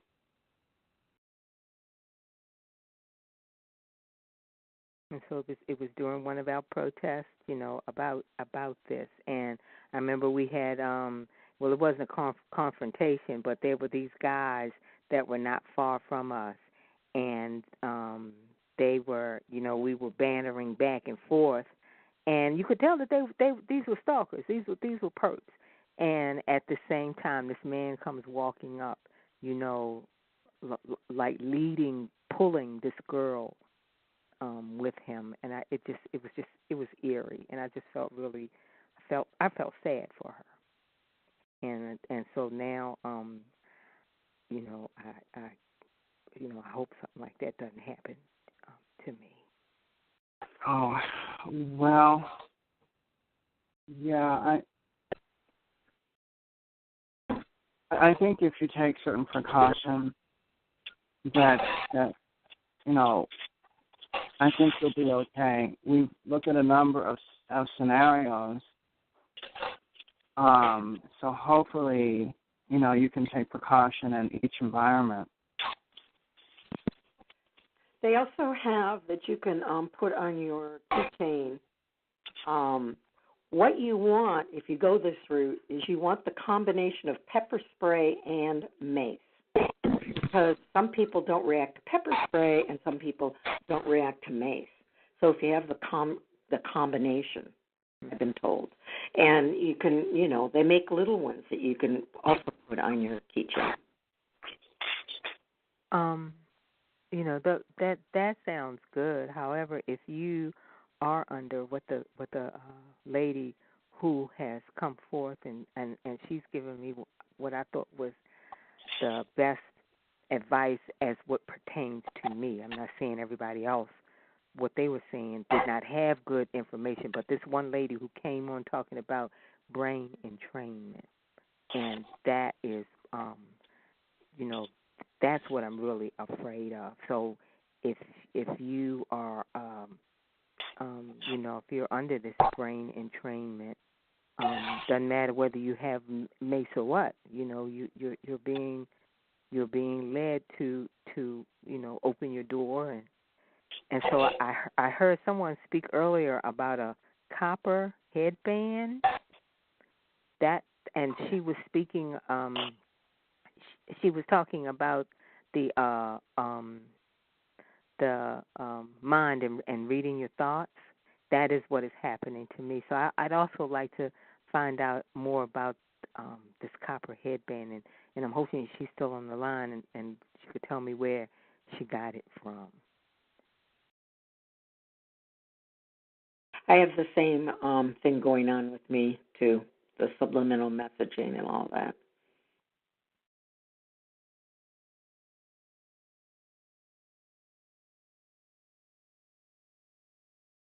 Okay, looks like I located where the noise is coming from. Okay, we have several that are waiting to speak. So, hi, if you're just joining us, we are talking about how to protect yourself from the threat of a rape situation. So. Oh no! Did you say rape? A potential rape. It has not happened, but one of our members is fearful that this might be, perpetrators might be planning that. So. Oh my goodness. So preventive measures and precautions and so forth. Well, first, yes, exactly. Are there any support groups that she or he might be able to go to where if you don't mention some of the other aspects of this and just go as a stalking victim, or you don't even have to explain your situation, and there will be other people there and you can learn from them. A lot of them are domestic violence victims. That's one suggestion. Another thing is to have on hand an 800 number to call for domestic or sexual violence. You can find that. I think there's a national number. I know each state has a number actually. So find the number for your state, and it usually is 1-800, and they will help you. They're of help, and yes, you and there's a sexual. Yes, you definitely can get help with that. That's just Well, that is true. That's actually very true, Ellen, because what we're talking about is, potential rape, and there are a number of hotlines, particularly stalking hotlines. You can call them about this.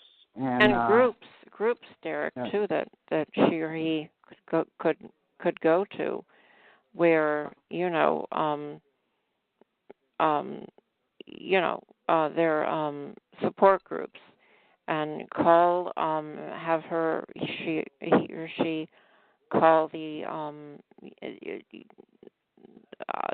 often it can be the the YWCA, or there's one in every county and in every major city and in every small city.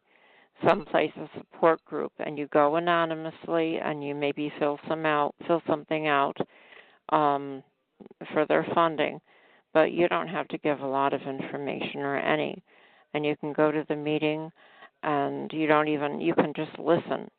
and they have publications and things, and I would do that. And and don't be, if you can avoid it, don't be alone, and keep your doors and windows locked. And I can think of something that someone. Is there any trusted person you could stay with for a while? You don't have to answer if you don't want to. Just think of it in your mind or whatever. But anyone that you might be able to stay with for a while, and then make wherever you are look lived in, like you're still there. And also, you could put a trap on the phone. Have a recording in. Don't record it in your own voice. Have it in someone else's. Maybe some authority figure, a male. If you're female, male. I would do that. That's one thing. So those are a few suggestions, and I hope any one of them helps. Thank you. Those are great suggestions, but I'm the lady with the copper headband, so I'd like to answer a previous question. Yes. The entrainment, I was entrained, my friend was entrained. I spoke to Barry Trower, the scientist in the UK. He said these voices are microwaved in, and I thought it was my neighbor's smart meter having a new radio with the new model smart meter trying to tase me. But he said, no, it's not. The voices are not a radio. So I originally developed the copper band around a derby, like an Irish St. Paddy's Day derby, and it worked really well for EMF and sensitivity to Wi-Fi. So recently I went to the metal place and I got some thin copper, $5 square foot, comes in foot-long rolls, and I made a 4-inch, the other one was like 1.5 inches, a 4-inch solid copper circle that I put, it fits on several different hats. So if I'm wearing a broad-brimmed sun hat, because it's been 120 degrees last month and a half here in Arizona, they're really upping the cell towers and the radiation. They're trying to cook us to death here. The 4-inch one works really good. So what I did tonight at a community dinner, I took it off the hat because I could feel the smart meters in the back of that building. And I just put it over my eyes and I pinched it over my nose so it stayed in place. And it really, really felt good. So you're not only protecting your retinas from electromagnetic pollution, but I really think it helped with the voices, because what I did was I hung mobiles of copper scraps around my house with copper wire, and I created little holes with hammers and hung little pieces of quartz crystal from them. And then the voices, and then I covered my new analog meter that I pay an extortion fee for with a copper plate and take it off every other month when they come to read it. And the remediator came and measured my house with the big gigahertz solutions meter, and he says having that copper cover on my analog really didn't change the meter readings of my neighbor's smart meters and the cell tower down the block that much that I really didn't have to worry about that. I said, well, I hate to tell you this, but ever since I put that copper plate on my analog meter and hung these mobiles up, the voices tried to get through, but they got interference. And the copper, I believe, and the aluminum mesh that I put around the cat shelter on the top half, about 25 feet by 10 feet around, and I think they can't get through because I heard them trying to get through, and it was all staticky and cracking, and then they tried again 6 months later, and they gave up. Could you describe the hat again, please, the materials? I get any hat. Now, you can go on lessemf.com and buy hats, And I got the head net from them for $80 plus 10 shipping. It's a new item they have, which may not be in the older catalogs. It's a nylon head net. It could fit over a hat or it just comes down to your shoulders. And it's nylon sprayed twice with silver. Mm-hmm. You can rinse it off in distilled water briefly so that it's not like the silver threads come out. And I found that was great. It blocked when I felt my neighbor's smart meters tasing me across my property late at night. I would put that on with the silver eye shield they sell, and even just a half an hour of that during their high tase hours from like 4:30 a.m. to 5:30 a.m. That really helped a lot. And I have 24 packs of bottled water. I have 120 of those lined up around the garage because I How do you collect all those? How do you do it? How do I do what? How do you get that quantity? No, a friend gave me, I think, 80 of them, and she used her neighbor's truck. And those things are heavy. Yeah. Well, they're heavy, but she gave them to me for free, and then I found them for sale at $1.88, and I have 120 of them stacked up. It's not as many as I want, but when you put it perpendicular to itself, it works better just flat along one wall. Yeah. And you put it against the wall where the meter tells you it's the most tasing, and I analyzed that it was coming pretty much from the back alley, because that's where the meters are facing. And there's only 2 people in my whole zip code that got the safe meter back. So this is like electrocution city. So yes, the copper band was actually a suggestion of a former engineer who's now a stock boy at the local grocery, which I can't go to anymore because they have new lampposts and getting ready for the 5 gigahertz blanketing Wi-Fi. Oh, from Google, yeah. Well, not just that, it's also from the government saying it's renewable. Ha ha. This one is killing people, renewable energy. That they must have thought of at their Berlin meeting a month ago. That's what they all convened to try to play dumb. Yeah. The renewable. Yeah, right. And fluoride is good for your teeth too. Could you say again, please, the copper? You said something about 5 copper, and then the 5 square inch, and the 4 square inch.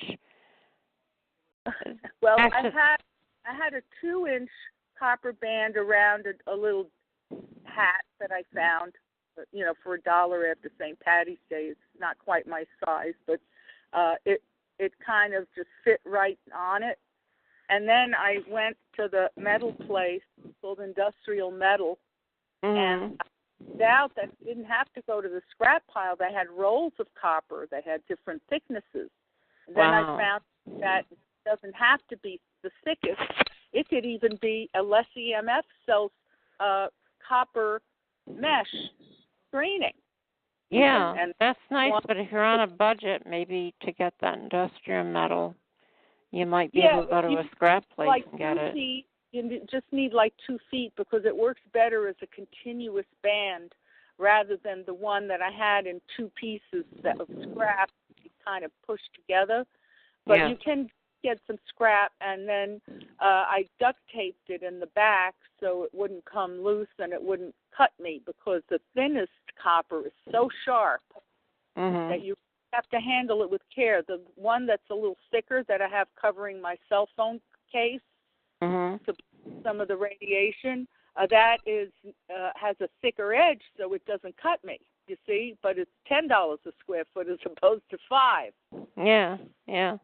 So I got 25 feet of that, and I just I put it around the cat shelter, and I just cut a piece off of it the other day because I wanted to see if 4 inches would be better, because they're upping the meters to between 1 and 3 watts from 1/4 of a watt. They're upping the Wi-Fi, the cell towers on every block 2 or 3 now. I'm taking pictures, and the chemtrails with the aluminum, and shipping people with metal this, metal that. So a lot of electrocutions too. The nurse with the radio show in Memphis asked me to do more research on that, and I've been sending it to Joe Esposito in Oklahoma and Curtis Bennett in British Columbia, and a lot. I had that going on for almost a couple of years, and I knew something was wrong. But when I was going to school in my adult life, trying to get another degree, and of course I couldn't finish because of what was going on medically. But I would get a terrible shock once when I thought these shocks were terrible, and I knew there was something, but find out. You shock because I had a leg cramp taking a class last summer at ASU West. They couldn't shut the Wi-Fi off in that one building. And they had all metal chairs, and my leg was just seizing. I had to stand up, and this last week of the class, I brought my own chair. Yeah, they had. In fact, it was when I was using a phone. That's right. It was when I was using a phone. I mean, it was a very high, concentration of Wi-Fi, and they had just installed something on the campus too. You got shock on your hand, your arm. Where was the shock? To my head. Oh, a sharp shock to your head, and your phone was on your ear? Well, it was one of the campus phones. But there were a lot of antennae. It was a landline phone? I think so. It could have been a DECT. I have to stop and think. Yeah, it was a landline. Oh. Yeah. Well, the Wi-Fi alone will give you a headache. That's 2.4 billion cycles per second on 60 wiring, 60 cycle wiring, and then you have your thinking is 8 cycles per second, and when you sleep, it's supposed to be 0.1. So I have to protect. Billion cycles a second is not compatible with nature. It's illegal. And they've been FCC has been okaying a plastic head with water in it for 20 years, saying all wireless is safe, but they only actually regulate the lower bandwidth.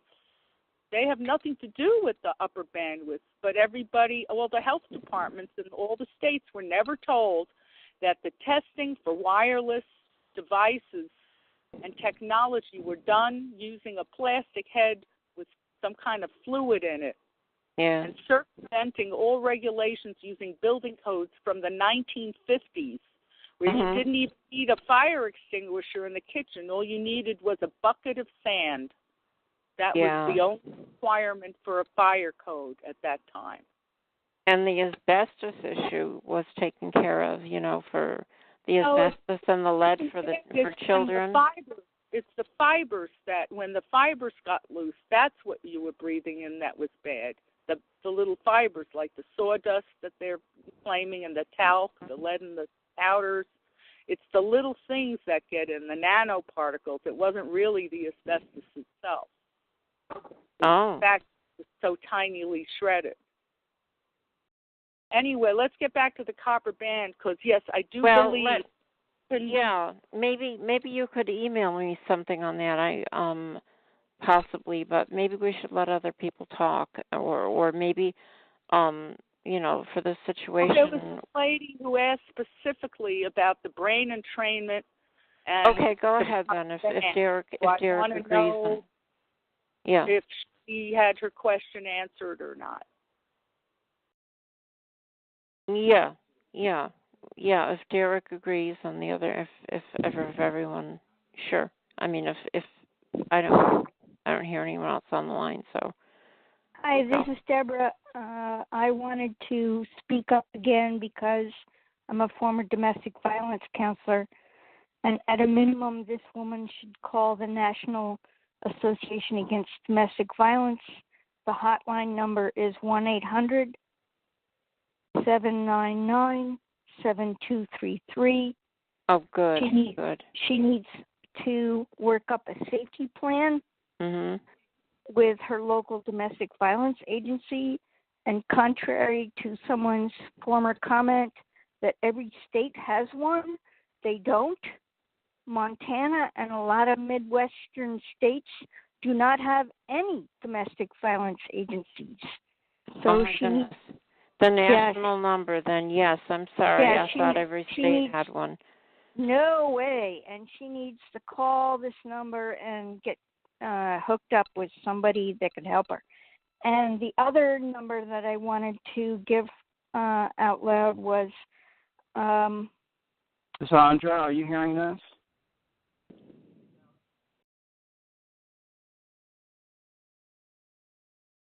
Cassandra? Her line is open. She might not be near her phone, perhaps.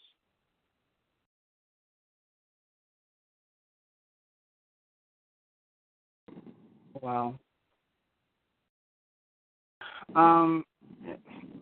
Okay, well, if she doesn't come back to the phone soon, Deborah, I can place you in contact with Cassandra because it sounds like you have some important information.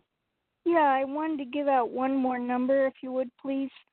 And I'd be delighted to help her in any way I can. Okay. I used to be an advocate. There's a national organization, and I forget what the acronym is, but the website is RAINN.org, and that's for sexual assault and rape victims. And their number is 1-800-656-HOPE. I suggest you be in contact with either of these organizations as a basic, contact and work out a safety plan. And if she thinks she's under some kind of electronic assault and so on, certainly she can pursue that with us at a further level. But as a minimum, she needs to work out a safety plan, and those agencies are the best to do that for her. Not any of us, throwing out this and that and this and that.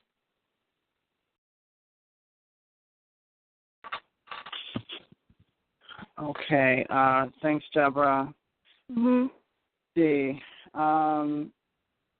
if we don't hear from Cassandra, sometime tonight, I will, if you want, I can place you in contact with her.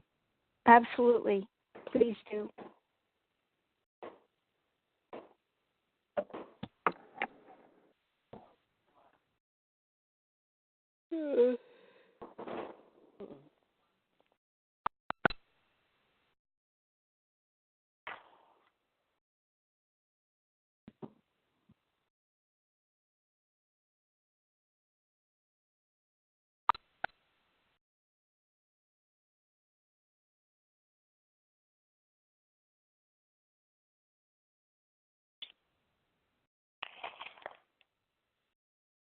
Okay, thanks everyone for your suggestions. And I had forgotten actually that she wanted to talk about that this evening. So fortunately, she did speak up about that.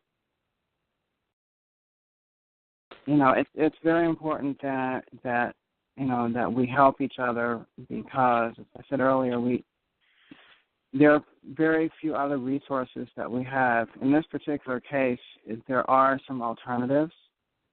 And that she can utilize, but in a lot of instances, we don't have that luxury. So, and I'm sure she appreciated the information that all of you provided. So, I just wanted to add something before we get off this topic. Hi, it's Roseanne. A few people have mentioned all the places she can go, and I think this is a really important thing. We think that we can't reach out for help or document any of this abuse, and we can. We might not be able to say we're being electronically harassed, But we can talk about a lot of the things that are more mainstream. And we can ask for help, and we can go to support agencies that deal with crime and document our case and become public about it, because that serves to protect us. You know, the one thing these people don't want is exposure. So the more people that know about what's going on, the better in your case. And, you know, just don't talk about the electronic harassment. It's not known. You're just going to complicate everything. But if you're having break-ins and you're having computer sabotage and you're having all the rest of it, then, you know, you can certainly talk about that. And if you have proof, you know, get out there and talk to your community about it and say, gee, I'm being attacked. And you know, then you become more of a public figure in your community. And, you know, what the perps want to do is discredit you. They want everybody to think, oh, she's just crazy, nothing's happening. So the likelihood that they're going to do anything really public, like a rape, goes down a bit. That's because right. you already have the attention of, you know, professionals in that in law enforcement or community support. You know, we have agencies here that you can go to for elder abuse, for domestic abuse, you know. And I suggest you do that, and you just take whatever information you have about the normal crimes. Forget the rest of it. You know, you don't have to talk about multiple stalkers or electronic harassment.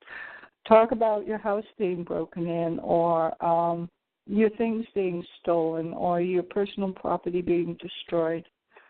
You know, and I actually have done that in my community, and I've gotten pretty far with it, because I can prove those things. And, you know, people take me seriously. And, you know, go to your city council if no one takes you seriously and say, look, I'm going through all this crime. I would like to make this a matter of record. Because once you're known, they have to be more careful. They can't just, you know, do big things, you know, because then everybody's going to say, oh, my God, wait a minute, she was complaining about crime. Oh, my God, look, now she's a rape victim, or now this has happened, or now that's happened. And that's going to decrease their ability to hide what they're doing. So, you know, use that strategy. And another thing is, and, you know, we keep talking about this, and we need to talk more about it and come up with some way to do this. And that is, you know, just living together. And I'm up against that right now. You know, I'm trying to decide whether to invite more people into my home. And, you know, I've had a lot of perps in here that have sabotaged things, they've broken things, they've, you know, done all kinds of things. So it's really difficult to decide what to do. But, you know, we should come up with some guidelines for, you know, how to do this, because it just seems that there's such opposition to it. In fact, there's a plan to keep us from getting united in this way. You know, they set it up so you don't trust anybody, and you know, they only send perps to your home and things like that. So really, they're wanting you alone, and we all know that. They want you alone.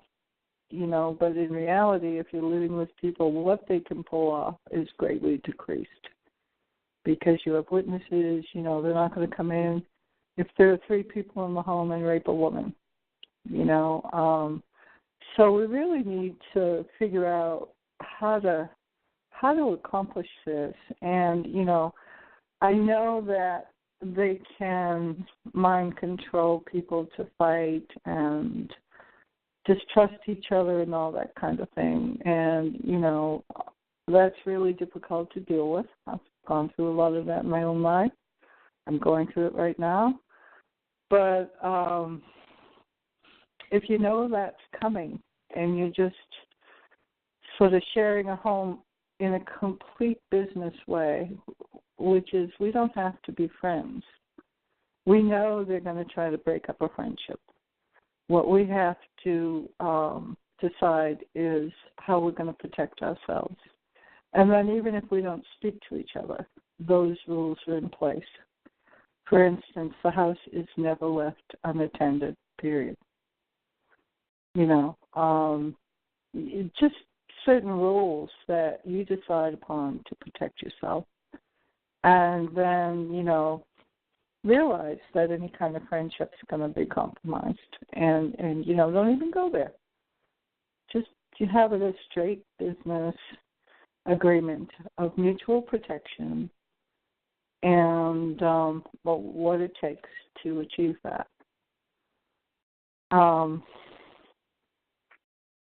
We have to break the back of this somehow. Too many people are being hurt, and I'm really trying to figure it out, like how we can protect ourselves. Because I'm heavily targeted for my activism, and yet again, people know me because of it. So there's a certain amount of protection to that, but we just have to get smarter somehow, and look at the problems, and do realize that rape is a part of trauma, which is a part of mind control. However, it's not really widespread in our community. And they do control us with fear. And I also think that they want us to tell each other really scary stories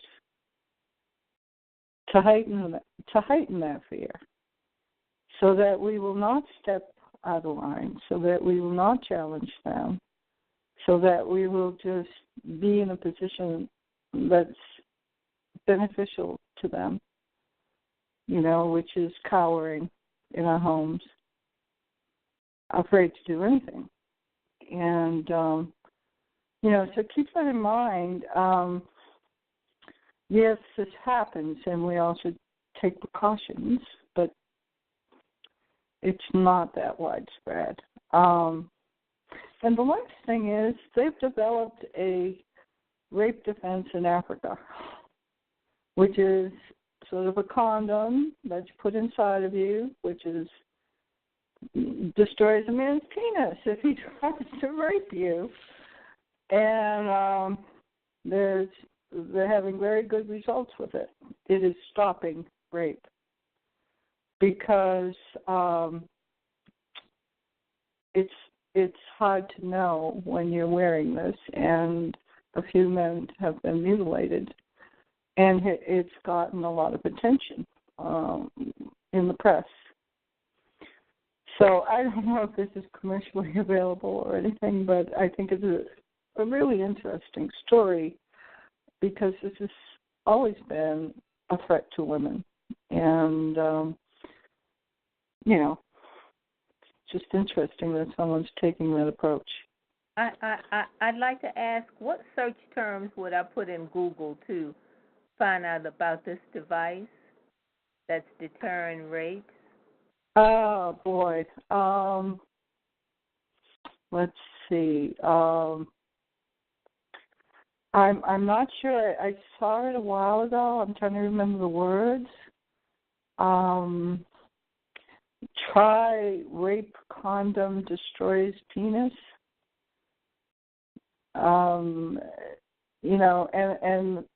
Just try variations of that if that doesn't work. I can't really look at my computer right now, but said it was in they're using it in Africa. I think the story came out of Africa. Okay. Now I'm trying to remember. I could be wrong, but I think the story came out of Africa. And they've had tremendous problems with rape in Northern Europe. Because they let in so many refugees, and some of them were bad people. They didn't have the time to really look into their backgrounds.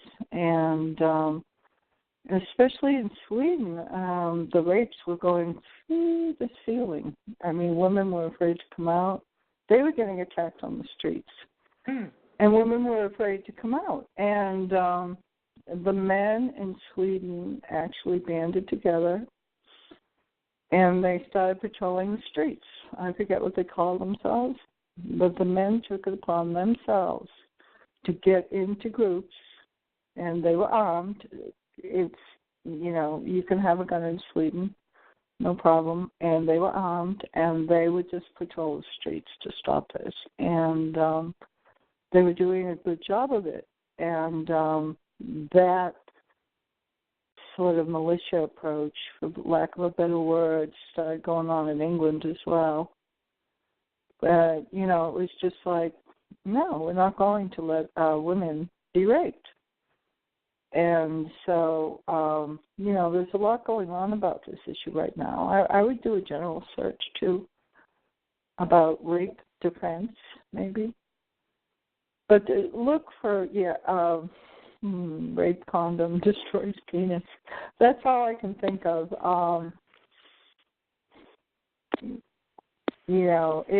I've heard of this before. You might look up anti-rape condom. This isn't the first time I've seen this, but it's the first time I've seen a story of a man who lost his spouse because he tried to rape a woman. It was very serious damage. And, the word got out, and, that might stop men from raping if you can't tell who's wearing one. It's an Hello, this interesting... is Melinda. Can you hear me? Yeah. Hello. Yeah, hi. I want to add to what Roseanne's saying. There is a patent that was created, and I think you should have this information in case anybody doubts you. It's a method for artificially inducing urination, defecation, or sexual excitation. It's patent number 3,009,41136, and it's Dr.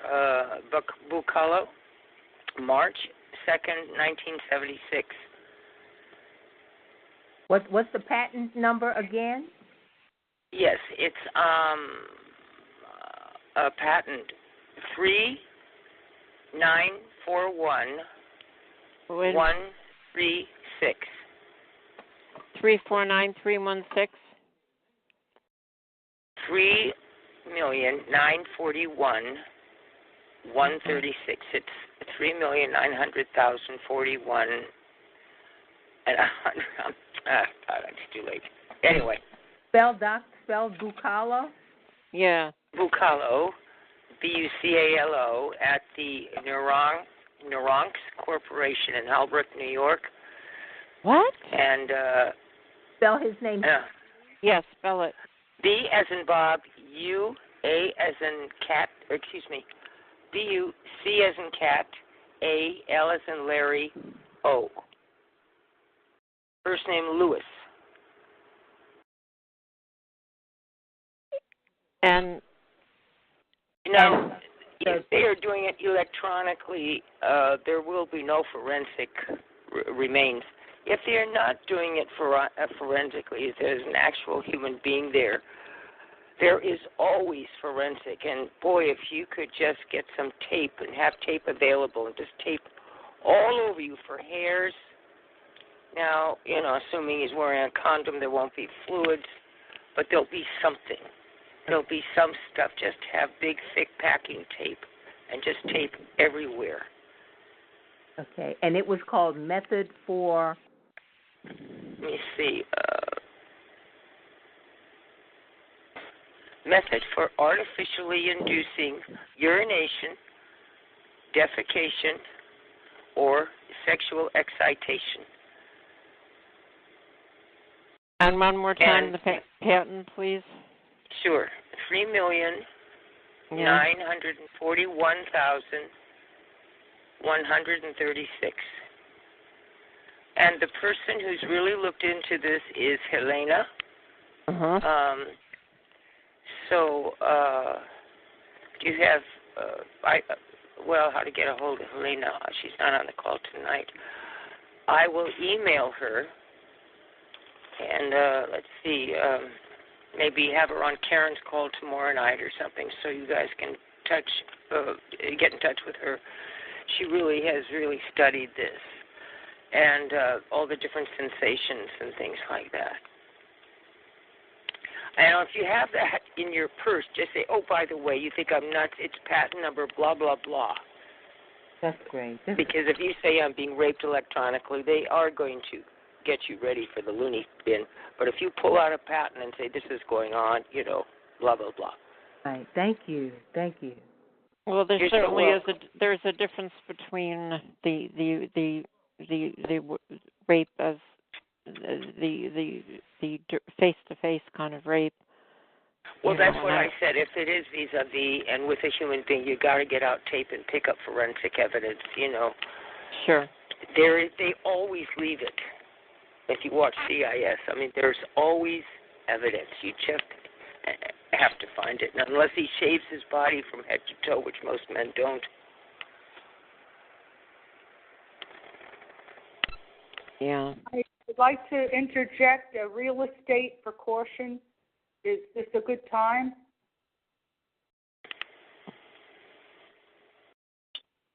Okay, what is your question or comment? I just wanted to let you know that if you have a house full of people that you're trying to get to protect each other, there better be a contract, because if you get somebody who's posing as somebody good and they're really evil, you want to kick them out, they have their right as a tenant or a squatter. So you better have a really tight contract available that if they're asked to leave, they have to leave. You know what I mean? And I think the more protection, Roseanne, you give yourself on paper, everything on paper. Just protect. Because I had that piece of filth stay with me for 6 weeks, and he said he was a TI, Jeffrey Todd Weiss, and he wasn't. I don't know. He spent 3 years in Rikers, and he never told me, and he was just awful. And spread terrible things about me. Listen, I had terrible things about me. So, wow, my good heart was closed up pretty damn quick. Yeah, you have to have them screened. You have the criminal background check. You have the credit check and everything, just like any real estate deal. And I think a dog is a good idea, too. Having a dog is a great idea. Yeah. Yeah, no, I had a supposed security person staying with me who broke a window in my home and threw my phone into the bushes and called the police on me. Oh, my God. Yeah, I know all about this. Fortunately, she was so crazy that the police sided with me immediately. And then there's another guy that I had here. I wish he was here, Len. The mad scientist. He used to get on the calls and speak for a few hours, and I miss him terribly. And you have to figure that a lot of them don't have any money. Right. So that's another issue that, But it is an idea. No, this is a very, very tricky subject. It's one we've been trying to figure out for a long, long time. Is how to protect ourselves in numbers. If you've had, I still go back to RV park concept or something like that, where you're not really living together, but you're all there. And, if there's trouble, you're not living with the person, and you can evict them from the park, but, there's a number of people there that know what's going on and can, support each other and watch each other. And, no one's going to come in. If you have a high percentage of real TIs, it's going to be hard for anything to happen in that park. Well, there's such a peace and security when you leave your house. That was one thing I did not, the peace and security when I left. And now I just, dread the fact that that piece of filth could come in, and they've already now wrecked the gaskets on my refrigerator. So, they just can't let my stuff alone. They just come in and ruin. They're real filth. So, but having people there is almost worth its weight in gold. You're right. Yeah, they destroyed everything in my home. I just evicted a few people. Before they left, everything in this house. Oh my God, I'm trying to fix it up now. They were actually good people, and I got a prompt from my property manager to evict them because she didn't like the way they were keeping the house. But they caused. I'm in a rental. They caused the owner of this property thousands and thousands and thousands of dollars. Wow. It was, like every single thing in this house broke before they left. Wow. How do you do that? How do you do that without being intentional? Well, what they were doing, I believe, was, I'm not one who stays in my home. I'm out all the time. I have a life. And so, I don't think these people were evil. I think they were actually targeted. And all they had to do was open the door to the right person. That's all they had to do, because I couldn't be here to watch what was going on. So, someone can come in and, they would do stupid little things like blow the pilot light out on the gas water heater. Right. And and then they would do great big things, that cost the owner a lot of money. And I think the basic thing was to increase the owner's expenses, so he would raise the rent on me, and then I would get out of here. Because there's a huge push to get me out of here, because I have a lot of community support. A lot of people know what's happening in my town with me. So they've kind of lost their edge just a little bit with me. So, the next thing would be to get me out of this town, because I'm well known here. I've been very public. I'm extremely public. And that works against them, as I said. It really does. But I haven't gone out there and said, I'm being electronically harassed. I have posted information about electronic harassment. But, I went out with the normal crime that was happening, which I could prove. And, it's there in black and white. You can't really deny it. I have signed statements from witnesses and things.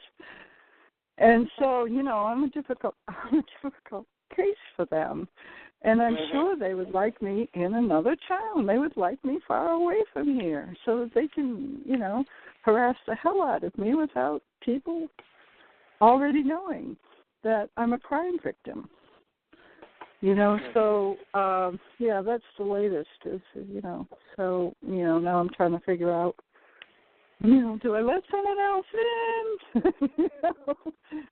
I feel bad because I've got room and people need it, but geez. Yeah, and chemistry and, reliability and integrity.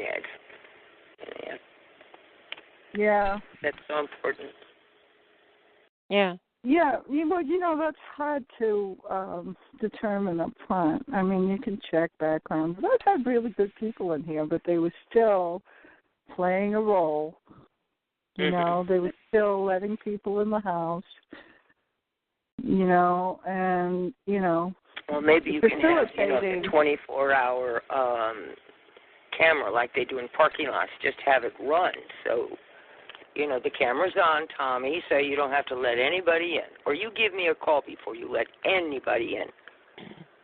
That's not going to work. And I tell you, they can knock out a camera very quickly. And another thing they can do is knock you out very quickly. Yeah, I'm just thinking of your guests protecting them. I have fallen asleep with a cup of coffee in my hand, in between sips. Now, that's abnormal behavior. At 11 o'clock in the morning, and I wake up because the cup fell to the floor. And, I was totally unconscious, so, Could be hitting your nervous system, yeah. Well, there's some kind of wave, I don't know what it is, delta waves or something, which just puts you to sleep. Yeah, theta. It's well documented, and, so you really, once it gets dark, lock everything up, make sure it's all locked from the inside. The doors in my home where I couldn't, put some kind of analog lock, like hook and eye. Okay. I developed this procedure, way of locking all the doors in my house by screwing in two of the eyes, the little loops that you get at the hardware store. Yeah. Put one on the door and one on the door frame, and then put a piece of wire through and tie it. You have to be careful. You can't, block yourself from escaping from a fire. Well, you can get out of that very easily. You could just use heavy rope. And just, you don't need a big, you don't need to knot it, just a couple of knots.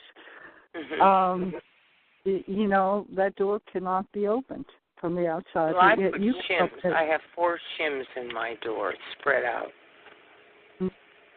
And so for me to open the door, because I think I open it for them, and I put a screwdriver on the in-between so they can't put a credit card in the flip latch, which they can do. They put a credit card in, open that bar.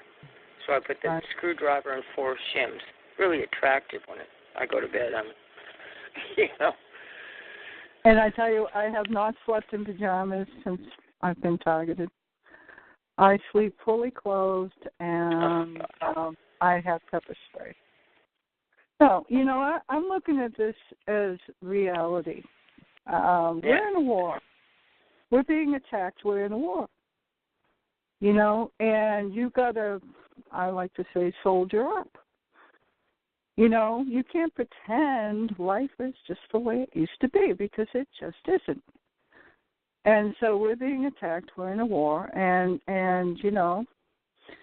I wouldn't sleep in pajamas in a bed. I wouldn't do that right now.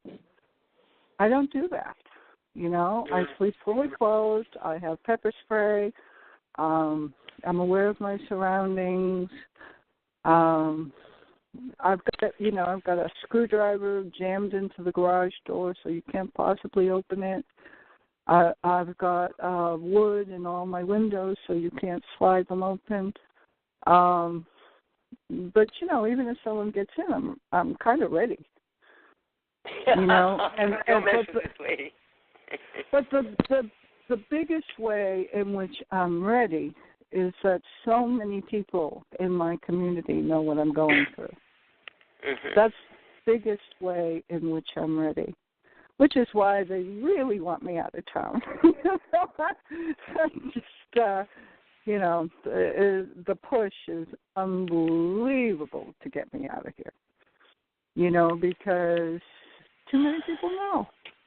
Yeah. Which is it is protection, and you can do the same thing. Don't mention electronic harassment or multiple stalkers. And don't get into anything far-fetched. Just say, gee, I've had vandalism to my home, my car, my property. I've had stupid things stolen. My computer's been hacked. Just mention the things that people will accept and mention them to a lot of people in your community.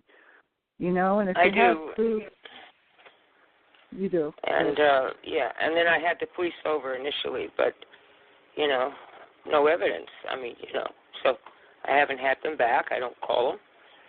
If I were to really be hurt or something really valuable stolen, I'd call them in 10 seconds. But and you have to really get smart about collecting evidence. Like a lot of my evidence. But there's no command. There's no chain of command with evidence. There's no way to keep it. They wreck it. No, you do keep it in the hard copy with you at all times. And then you even send it out to other people. You make copies and you send it to anybody you think is off the radar, people in your past you haven't talked to for a while. Just say, hey, I'm having a little bit of trouble. Just keep this in your home, would you? Send it off. Well, I have, pardon me, I'm taking it by a solid. I have weird evidence I don't want to carry around with me, like dead bugs and eggshells and, stuff like that. But no proof who did it, so... there's a lot of, here's an example of evidence, and a lot of times we're too upset to think about these things. But I was when I had a car before I decided I couldn't have one because they were just going to keep destroying it. I was driving to get a smog test in California. And obviously, they didn't want me to do that because they didn't have time to tamper with the car, so I would fail. So they actually shot out my tire while I was on the road to get there. And they must have done it with, I don't know how they did it, but I got a flat, and I called AAA, and I got towed to a tire place. And these were nice guys. And they took the tire off, and they came out, and the guy was looking at me really strangely, and he said, what happened to your tire, man? And I said, well, gee, I don't know. I was driving on the road, and it just went flat. And he says, well, you should take this tire to the police right away. He says, you have 3 holes in your sidewall. That's impossible to get on the road. Unless you drove into something which had sharp protruding objects, nobody has holes in their sidewall from driving. That's just about impossible. And I said, really? I said, how interesting. I said, listen, would you mind signing a statement about that? And they said, sure. So while they were changing the tire, I wrote out a statement, and they signed it. And then I went to the police, and I showed them their statement. I went to my mechanic. I showed him the damage and their statement. I had my mechanic sign a statement as well. And, excuse me, everything that's ever happened to me. I mean, I'm a royal pain in the ass because I get people to sign a statement about it, and in that way I've been able to document it, and it's not just me saying, this is happening to me, I've got all kinds of statements from mechanics and all kinds of things. So, and when, I did go to a local psychologist because I was applying for state crime victim relief, and they wanted me to go to a psychologist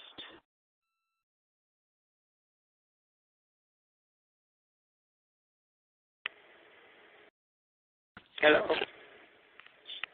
Hello. She got disconnected. She'll be calling back probably in a few. Oh, wow.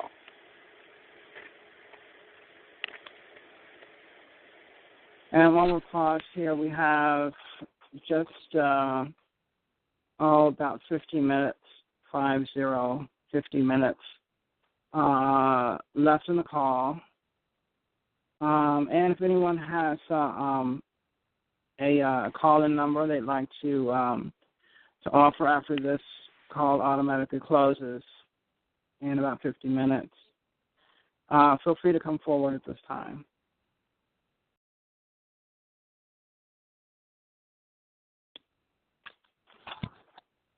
The damage done to me is when I'm not here, to my appliances, to my food, things like that. So it's really, really difficult.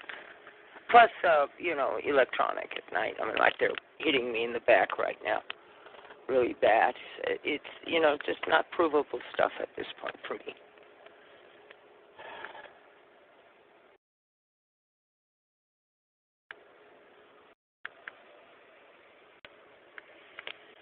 Okay. Let me. If you had Cassandra, are you still on the line? Yes, I'm here. Okay, there was a lady on the call earlier. I don't know if you heard her or not, but she's some type of a counselor, and she has had experience. Let's see, I think she said she's some type of a counselor for domestic violence. Did you hear her? I did hear a lady. She had spoken a couple of times before, and then she came on and said at one time, yes, that is what she did. Yeah, I think I heard her. Oh, okay, because she was offering a lot of really practical suggestions for you. Well, I did walk away for a minute. What I'm going to do is you're taping this, right, Derrick? Mm-hmm. So I'm going to listen to the recording. Oh, okay, yeah. You should listen to the recording, and also you should probably speak to this lady. And I was telling her, I said, well, Cassandra may have stepped away from the telephone for a couple of minutes. Yeah, I did. You say that. She might have some good advice for you. So she's not on the call right now, but I said, well, maybe I can connect you and her, and she has some very useful information, it seemed, for someone in your situation. I would appreciate that. Thank you, Derrick. Okay.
Okay, we have some noise coming from someone's line. So I'm going to go ahead and mute everybody. I can't tell where that's coming from. If you have a question or comment about any topic, feel free to *8 and I'll open your line.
Derrick, can you hear me?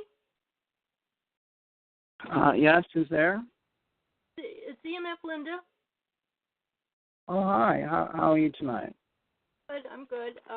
Thanks for asking. You know, Amy Anderson just called me, and she said she was going to get on your conference call, and so I'm thinking, you know, if she's there, that this is just a perfect time for an update about what's going on. Do you see her on your screen or whatever? Amy girl, are you on the conference call? Okay, Amy, you'll need to *8 so I can tell where you are if you'd like to speak.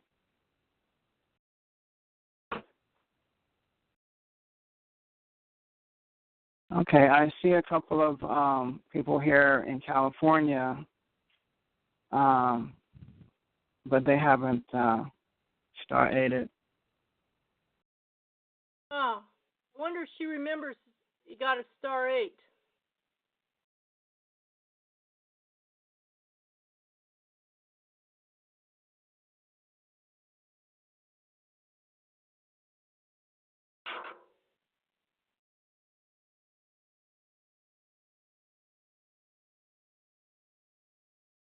Is that Northern California, Derrick?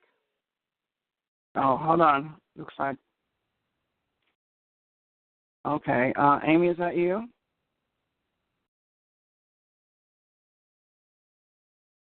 Amy, you there? Yes, I'm here. There you go. I just wanted to give everybody an up-to-date I'm basically going to get my official to go with me to my doctor when I make the appointment, and he's going to be in conference with people like Derrick and others, and with my doctor, and we're going to talk about a plan to action to dismantle the lies being told on targeted individuals, to state that we have some mental issues going on when we are targeted, to cover up these types of crimes. So I thought that was a blessing in disguise and a miracle for me and others to work together to pave the way for ourselves. Because if we don't do it at the local level, then we know it won't be done at the highest level, because that's what a problem is. So the right thing is to take this problem to the streets of America and let the American people know that these things are really happening to us, and for us to put out books, for us to do as much as possible, go and do marches, campaigns, lectures, conferences, anything we think we have to do, we can do to get the word out. It will be to our best advantage. We can't sit back and complain about the things that we are going through. And I'm also studying the depth of this mind control V2K. How does it really work on my mind?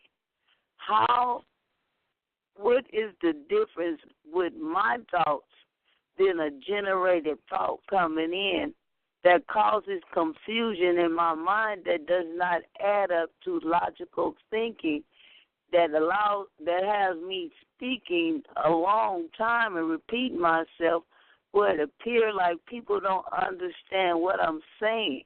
I had to go into myself and understand that these people were speaking with me, through me, at the same time with me, arguing with me over my own thoughts, at the same time trying to be me. So once I discovered those things, I had to say, I have to go into deep thought, think about what I say before I say it, do more meditation, because I'm not going to allow nobody to argue with me in my own head. If they ain't man or woman to argue with me face to face, forget about arguing with me around in my head. I'm not going to be arguing with nobody I can't see. That don't make no sense. That keep that computer software alive. I got to kill off the programming in my mind. And to do that, I have to go back to the part of happiness, the part of my mind before I end up being abducted. I always was a human subject. I didn't know it. And the reason why I know, because a pattern was confirmed to me that I was targeted, that we all know about. The gang stalking, the unkindness, the mistreatment of people, that was happening with me in my childhood. I just didn't know what it was until I became really targeted to the extreme to know what it was, and it's part of the plan to have you thinking that the world has been turned against you and that you don't no longer have a right in society. When these people isolate us and get us in that state of mind, then that's where the severity of the trauma begins. So what I've been doing, I've been meditating. I've been thinking a lot carefully about who I am, not this generated thought that's coming to me that will mix the thought up of who I am to make me go into some argument, or I get on the road and all these different people programmed to seem like they are working against me, I use my common sense to know if these people can program my mind to manipulate me and cause me this great bodily and physical and psychological harm, they can do the same to others. Now, the thing what I have studied, that they using it lesser on them to use them as an indirect target to target us. So that could be a mechanism to discourage us, to make us think that, okay, all of these people are against us. And if we think like that, yes, they will sell us an illusion. But we got to get past these illusions, be more friendlier this year and any other year with people that seem not to be so friendly with us, so we can start to see, is it this person really acting this way, or is it them just having a bad day, or is it really the computer trying to use that person's mind to make us think, okay, we better not deal with that person no more because that person is not going to help us. That's by design for us not to get the help and support from the people. So now that I dismantled some of the mind manipulation being projected on other people's minds, I'm able to get more support from different directions in the city of Richmond. I might not have it at full like I want in the police department, but eventually I will, because I'm continuing to chisel away the different techniques or tools they have in place to keep the people as a blocking mechanism, to discourage, as a form of discouragement, so that they're hoping that I wouldn't continue my journey. So what I'm doing is ignoring the no's and keep finding the yeses, the people that will work in my favor, and just keep on, doing what I'm doing until we get to the level, at each and every level we are all on, striving, versus plus the ones over in other countries. So eventually this will break, and the hard-working people that's targeted in groups, know about this. We will one day have our victory that we are striving to have. Thank you for allowing me to share. I know you don't have no questions for me because there's nothing for you to really ask me. I left everything. Hopefully I just laid out everything to you based upon my lengthy conversation. Thank you again. God bless the American people. I don't celebrate Independence Day because why celebrate something where it doesn't apply to you and you are not free? However, the intention of that was for people to be free. So I'm not living a lie. It is not independence for me. I am striving for my freedom, justice, and equality as a Muslim following the Honorable Minister Louis Farrakhan.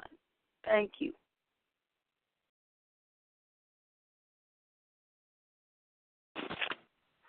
At this point, Amy, we are all striving for our freedom, from this technological tyranny that we've been subjected to. I'm with you, Yes, Linda, that is right. That is correct. Well, thank you for sharing, Amy.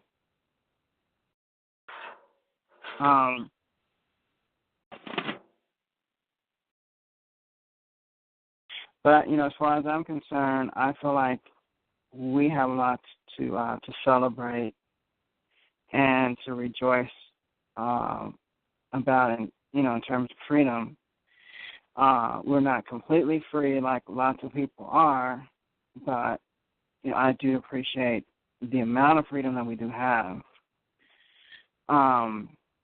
We are free to the point that we can do what we want to do.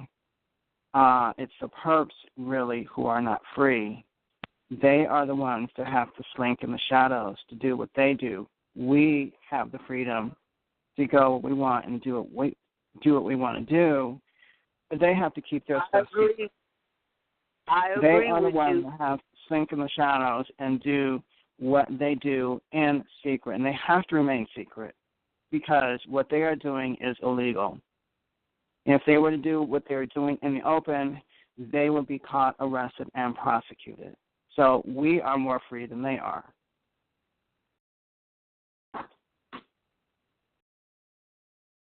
You are right. I agree upon that. I don't take nothing I wouldn't add or take nothing away from that statement because I feel the same way. And, in fact, I got angry and said exactly to what you said to them because we all know they can hear us either which way we look at it. And I have been telling people that you watching the TV and these people are looking at you on the other side of the TV through these smartphones. So I have been talking to the people throughout the communities and letting them know that this is a serious matter. And, in fact, I'm working with some brothers in the Nation of Islam, letting them know that it's done through the music. They are decoding the mind control through the music, sending out subliminal sound waves of TV and radio waves through these innovative technologies, having people hearing acoustic sound waves that they would not normally hear. They are creating a harmony of a effect that is hearing effect that is entrainment to the brain, messing with the natural radio in the head. So when I talk to the people like that, they relate to it. And this is what we want the people to know. There is such thing as a natural radio in the head of a human.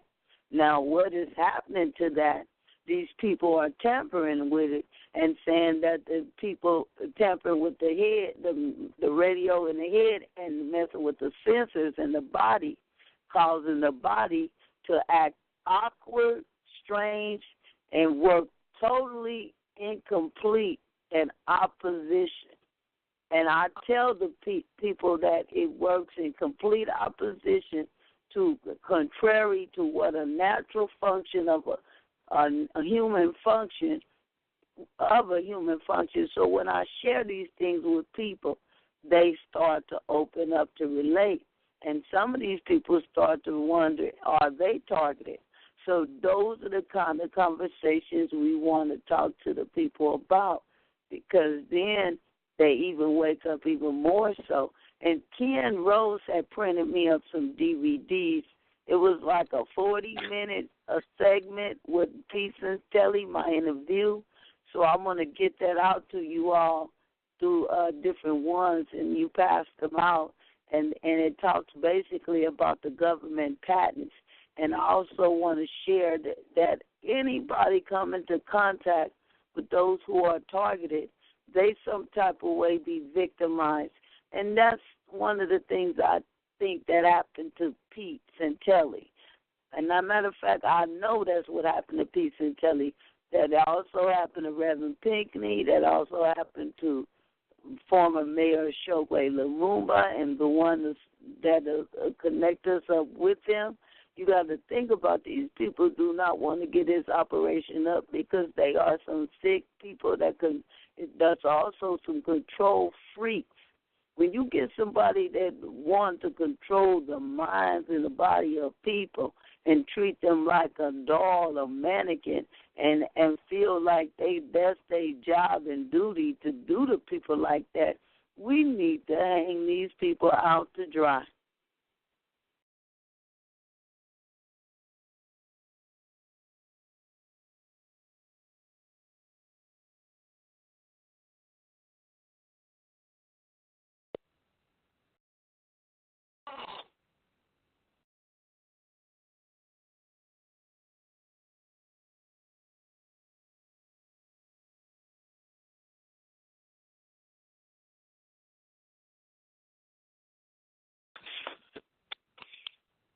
Okay, thank you for sharing, Amy. We now have about 25 minutes left in the program this evening.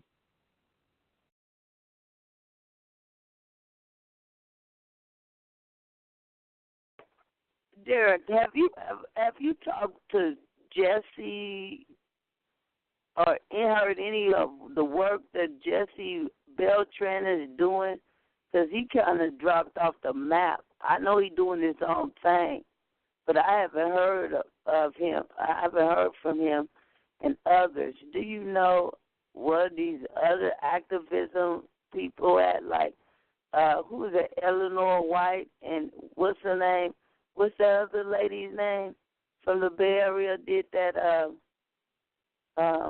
DVD? It was the other one besides Eleanor White. What's her name? Did a DVD about She's from what? Davis. Oh, you're talking about Cheryl. Well, Cheryl, all three of them are still around, and I've heard from them. Yeah, Cheryl Watts. Yes. Cheryl Wells, yeah. So she's it's been a while since I've heard from Cheryl, but I've heard from Eleanor is still on the forums, and so I hear from her from time to time, and Jesse once in a while, once in a blue moon, I'll hear from him, and Cheryl, it's been quite a while since I've heard from her, but she's around. She's doing her own thing.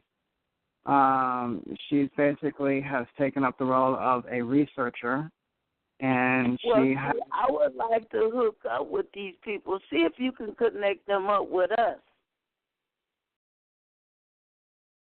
Okay, well, Ellen White is she's still involved with the forums, and that's basically, if you join MC Activism, you would hear from her every day, just about.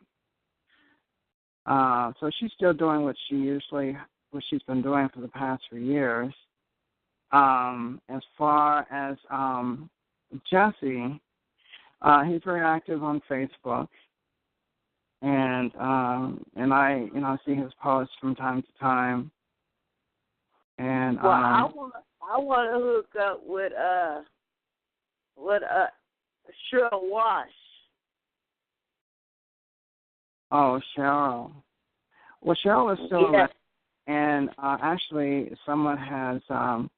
I need to get a contact. Okay, that's what I need for you to get to me so I could talk to her about our plans. Well, Cheryl is, she's pretty much withdrawn from activism at this time. And so, she does refer people to our organization that are looking for assistance. But as far as her, participating in activities, she has really never participated in anything. She's into research, ain't she? She what? She's not into sharing research? Sharing research. Yes, once it's completed. If she has an article that she's written, she will, inform us that she has something published. Okay, well, we want to share research with her, too. Mm-hmm. She might be signed up for the newsletter. As far as I know, she is, unless she may have gotten dropped off. And but as far as I know, she is signed up. Yeah, because see, she did a lot of work with getting on the TV, but then she needs to do something with the other people that came across their targeted and doing up to date of a new series of a new version of what she know versus the growing pace of the targeted individuals that's coming out and speaking out. And then she went from one end from Sacramento to San Francisco, but then she needs to know that we are all over California. And I know she knows that she needs to put something together. And even if she don't, we need to. I want to do something in the Bay Area that will raise the awareness that we exist. So I really want to see about putting a plan of action in that area. Okay, well, I would say get with Layla and some of the other ladies there in that group. I guess if you're not on the internet, you may not see the emails, but she has, kind of developed a group. What you could do is, get with Layla and organize a meeting. Now, that would be something that you guys could really, you guys haven't met in a while, so you're probably about due for a meeting. Yes, we did. We went up to that. It was you, Amy, that met there. And a few of you met not too long ago at the FBI office. But your list has grown considerably, that list of target individuals. You may not see that it has grown, but it has. And if you were to get with Layla and decide on a time and place. Oh, I did see it. I've seen all the emails. I just want to get with them so we can actually do something else, because we got to keep going around the cities and stuff and raising awareness and getting these meetings going. Oh, yeah. That meeting that you guys had a while ago was quite successful. So that should tell you that you guys need to do that more often, and preferably a city where you have a number of targeted individuals, where you have a presence there. I definitely want to go to Santa Clara, where they passed that ordinance. I definitely want to go there and sit down and have meetings with those people. Okay, well, San Jose has, maybe a couple dozen TIs there. So you may want to get some TIs together there, and maybe their council would listen to them. And if that is successful, that would be tremendous. We need to have more cities. Yeah, and that will tell you, by with this meeting in Petaluma, that there are officials that will listen. Of course, you already know that. And they will respond, and they will help TIs. So you just got to talk to the right one. Right. So, and that's a matter of, if one doesn't listen. So they got to find a way to come across them from the beginning in a creative way without having a bad experience, kind of like we kind of did with Nathan and overwhelmed them, and then we didn't get to the level we wanted to, but we still can go back to those people. We just got to wait a while and go with the full city officials, because that one city official said he didn't want to meet alone. He wanted to meet with everyone else. Well, now Nathan, he told Nathan that, but Nathan has to be careful about that. And I did call and share with Nathan that I didn't feel it would be wise for him to speak to the council for 3 minutes. That's not nearly enough time to explain our program, and if he does that, they could prejudge his topic and decide that he was delusional or whatever, and that would inhibit any further contact with them. I think that one of the things, hold on a second, Amy, please. Listen to this. I think that one of the reasons that cities have these 3-minute sessions where citizens can come before them and present their topics, I think one of the reasons they do that is to screen out who they want to, what topics they want to support and which ones they do not. So any TI that comes before them and only has 3 minutes to explain their targeting situation, that basically, I've seen this happen, that they come away from these 3-minute sessions, and counsel has prejudged them as mental cases. And I've seen that on at least one occasion. And then it's happening in Los Angeles with Humanity Warriors, even though they have been back multiple times, and a few other cities as well. I believe that they use those 3 minutes as screening sessions. So target individuals would be advised not to present their cases at these sessions, because they will more than likely be screened out of being able to speak to council members. So I would advise people not to do that. I'm going to tell you what they should do. They should build a relationship up behind the scene. Keep meeting with these city officials. I'm going to tell you what targeted individuals I have not heard you all say.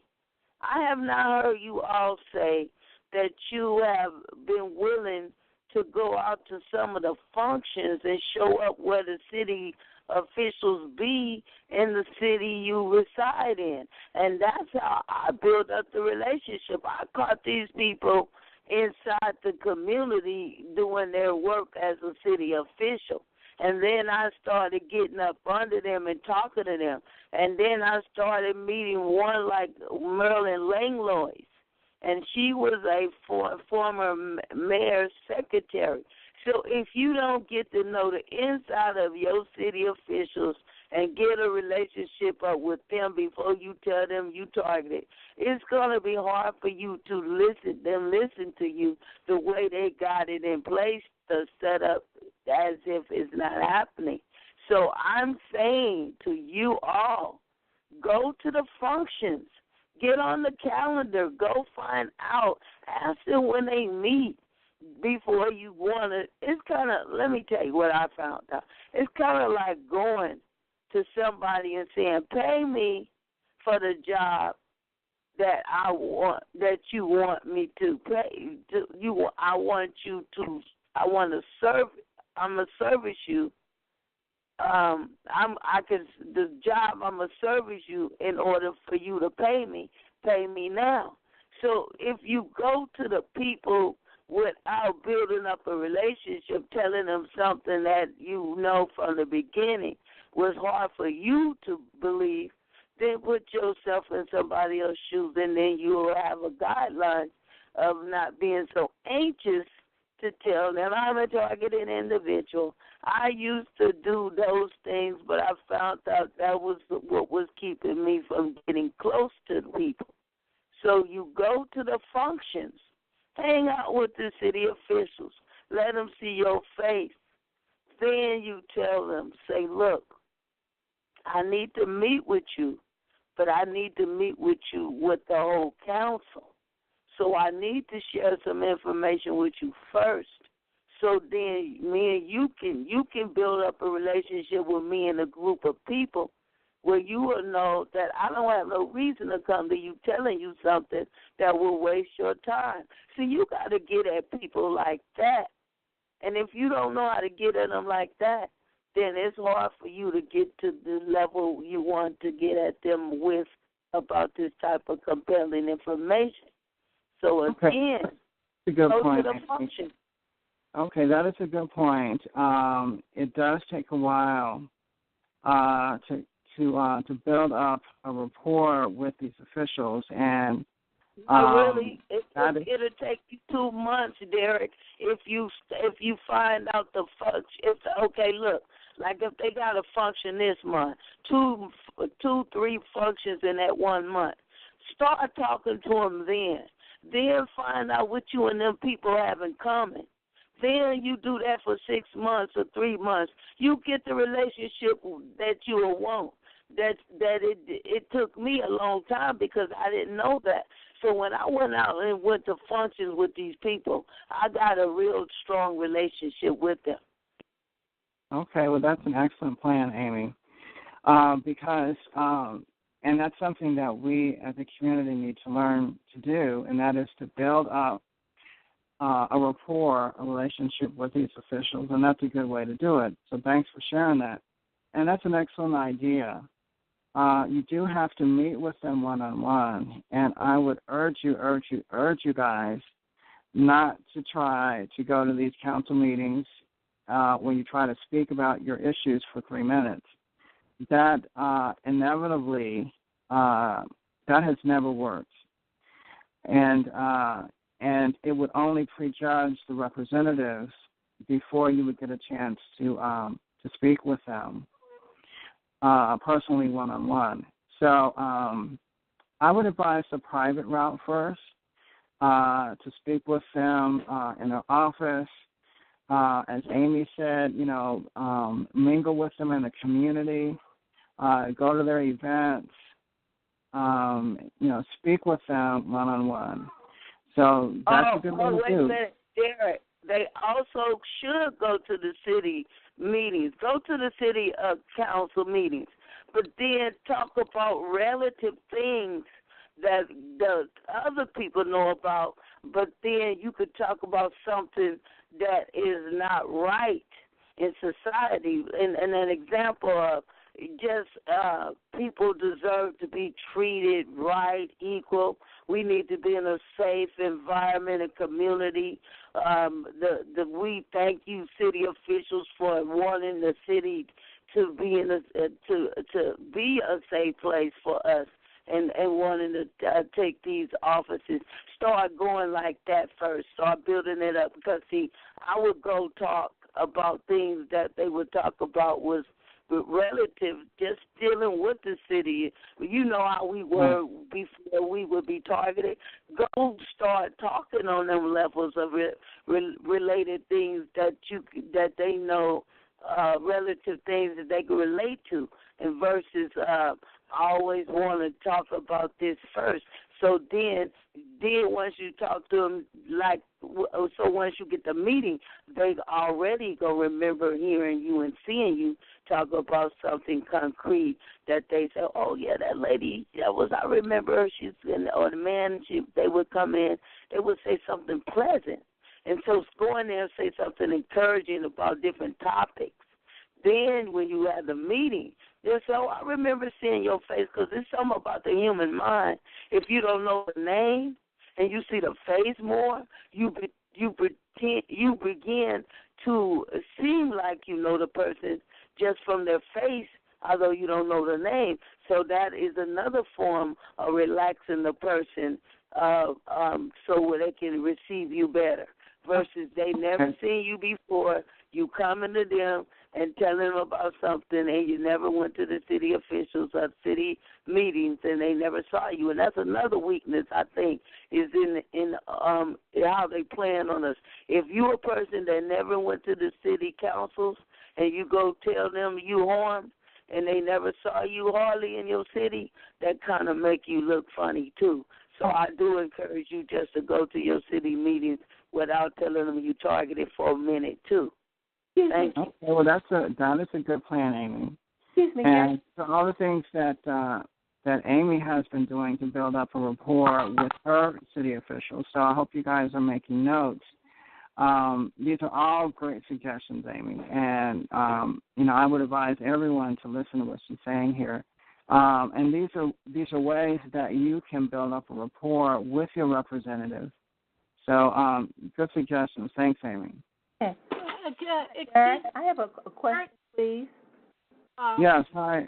Go ahead, Cassandra. Yes, I'd just like to ask, a while ago you all were talking about Eleanor White and how hard she is to get a hold of, and you were saying if you joined some kind of activism or something, you could hear from her every day. Is that what I heard you say? Uh-huh. Where do I go to get on her list? There's a... Okay, you have to. Do you have a Yahoo account? Yahoo. No, but I can always create one. Okay, well, she's a member of a Yahoo group called MC Activism. Are you saying M is in Mary, C is in cat? Right, MC Activism. Okay. If you were to look that up in Yahoo groups and send a request to join that particular Yahoo group, it's moderated by Alan Barker. He's the owner of the group.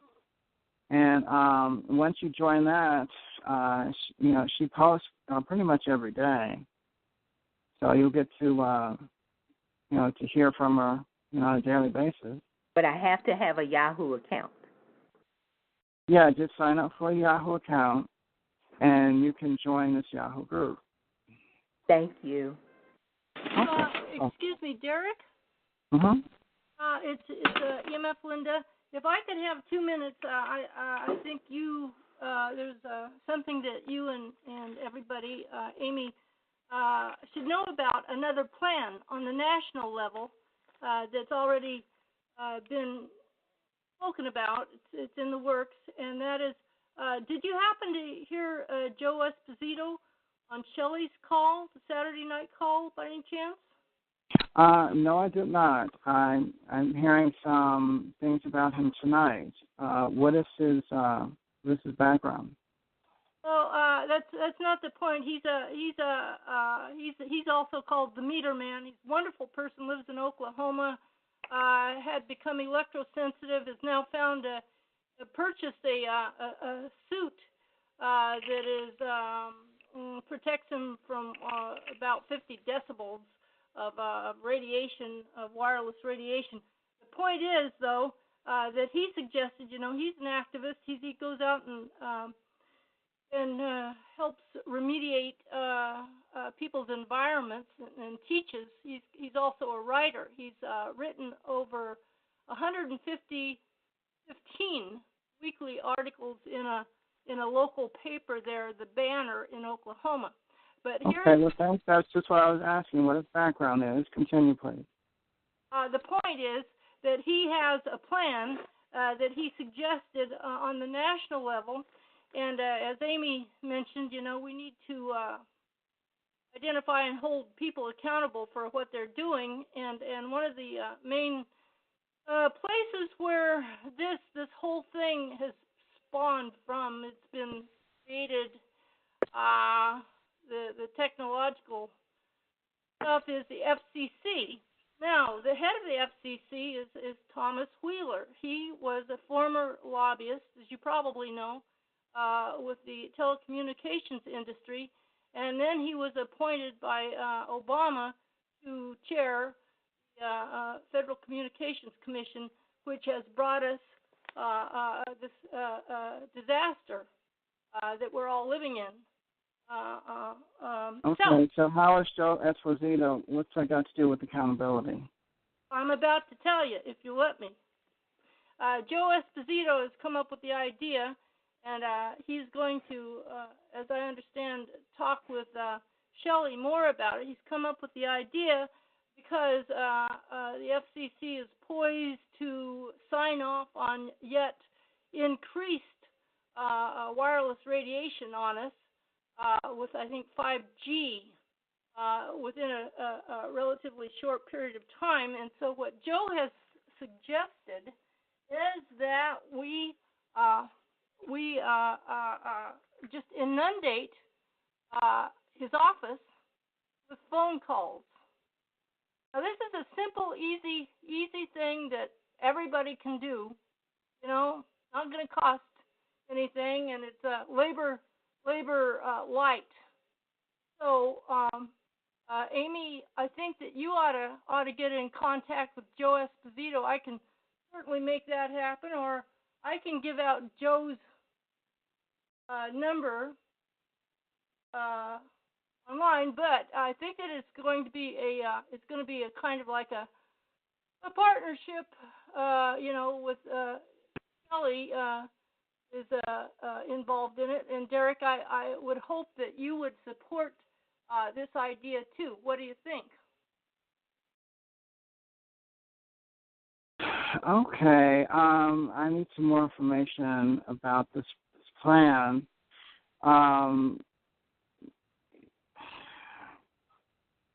Well, so Okay, do I. when is this supposed to happen? Is this a regulation, or is this something that's going to happen through Congress? I need some more information about what this is about. Right. Granted, I need more information too. But Joe Esposito has it. I don't know if Shelley has it by now or not. But if you moderators can all get together, and then the community leaders, Joe suggested that we could, with a massive number of phone calls, shut their phone communication system down, and send them a message. Yeah, our group couldn't do that, but maybe in conjunction with a few other groups, if there was something like that needs to happen. Derrick, I thought you had 4,000 people on your contact list. Well, there are. However, only a fraction of those will do anything. So, like I said, if you want numbers, you're talking about other groups as well. It has to be a concerted effort. Well, no problem. My other foot, Derrick, I'm here kind of bridging the thing between the TIs, and then there's a whole another global movement that frankly, I think you're kind of unaware of, and that's the rest of us that are suffering also from electro hypersensitivity. Right. Well, that's what I mean. This would have to be a joint effort with perhaps the EMF community. Our efforts joining with the EMF community, which is much, much larger than our group. Right. That is right. I'm glad you recognize that, but there's no problem because we have a common goal. Is regain our freedom from electronic harassment and surveillance and the torture, etc. Okay, we probably have about a couple of minutes left in the program, but maybe you can bring this up either privately or next Monday. Okay, Amy girl, you still there? Amy? Yes, Linda. Let me, we could do a three-way call, but let me give you Joe Esposito's number. He's just a hella nice guy, and if you, I think you ought to hook up with Joe, okay? Okay, give it to me off the phone so I can call him with you on the phone together. Okay, well then we can do that tomorrow. Yeah, okay. Right. But he's public. He gives out his number, and he helps people. Okay, well that's no problem. Just call me tomorrow. Yeah, and Derrick, how are you for hooking up with people? You do that kind of thing? What do you mean? That's all I do. Well, here's an idea. He is just a wonderful guy. He's a good speaker. Everybody likes him. He's tireless. How's about having him as a guest on your program? It doesn't have to. It can take up as long as you want. An hour, whatever. Okay. Well, I mean, it sounds interesting, but I still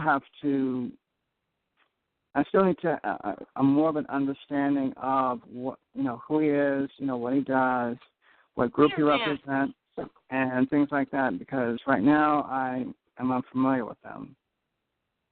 Huh. Well, I guess then you don't listen to some of the other moderators' shows, huh?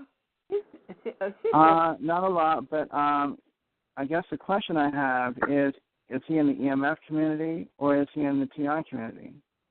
Well, he is.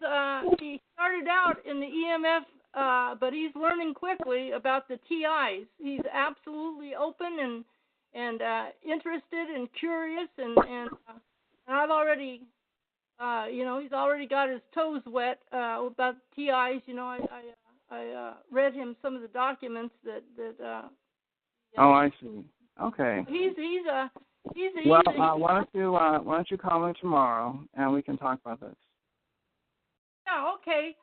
He like I said, there's with him as a guest.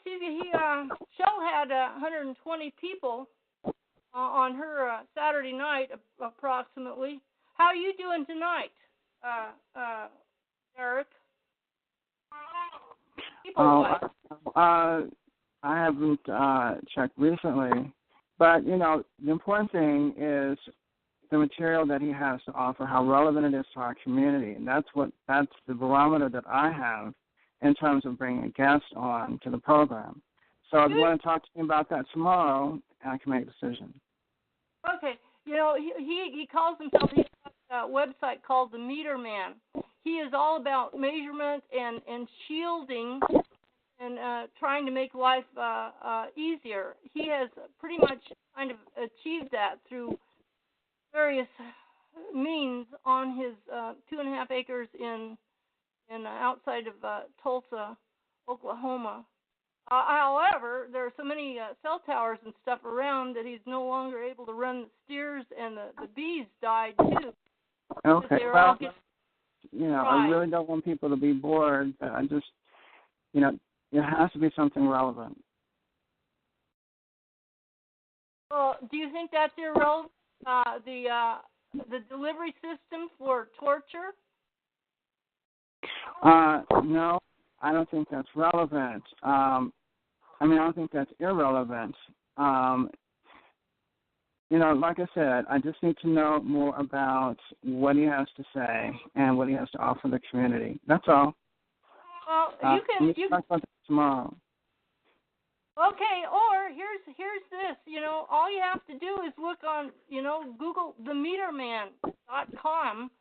Go there and you'll see what he has to say and what he does.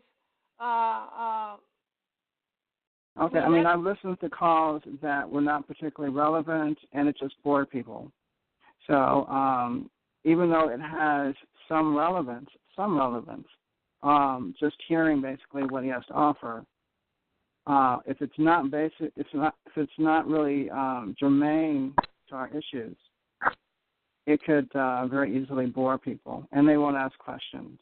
I've seen that happen. So that's all I'm asking. What it's about.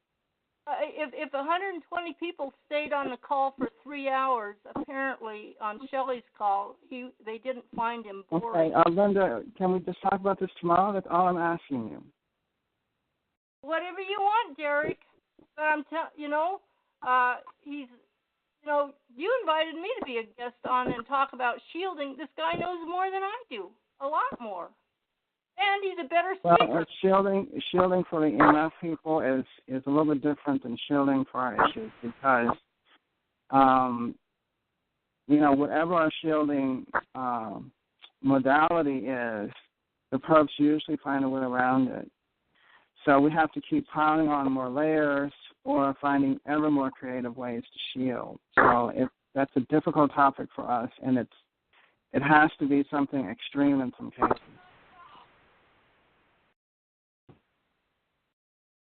Well, that just doesn't make any sense to me, but I'll talk with you.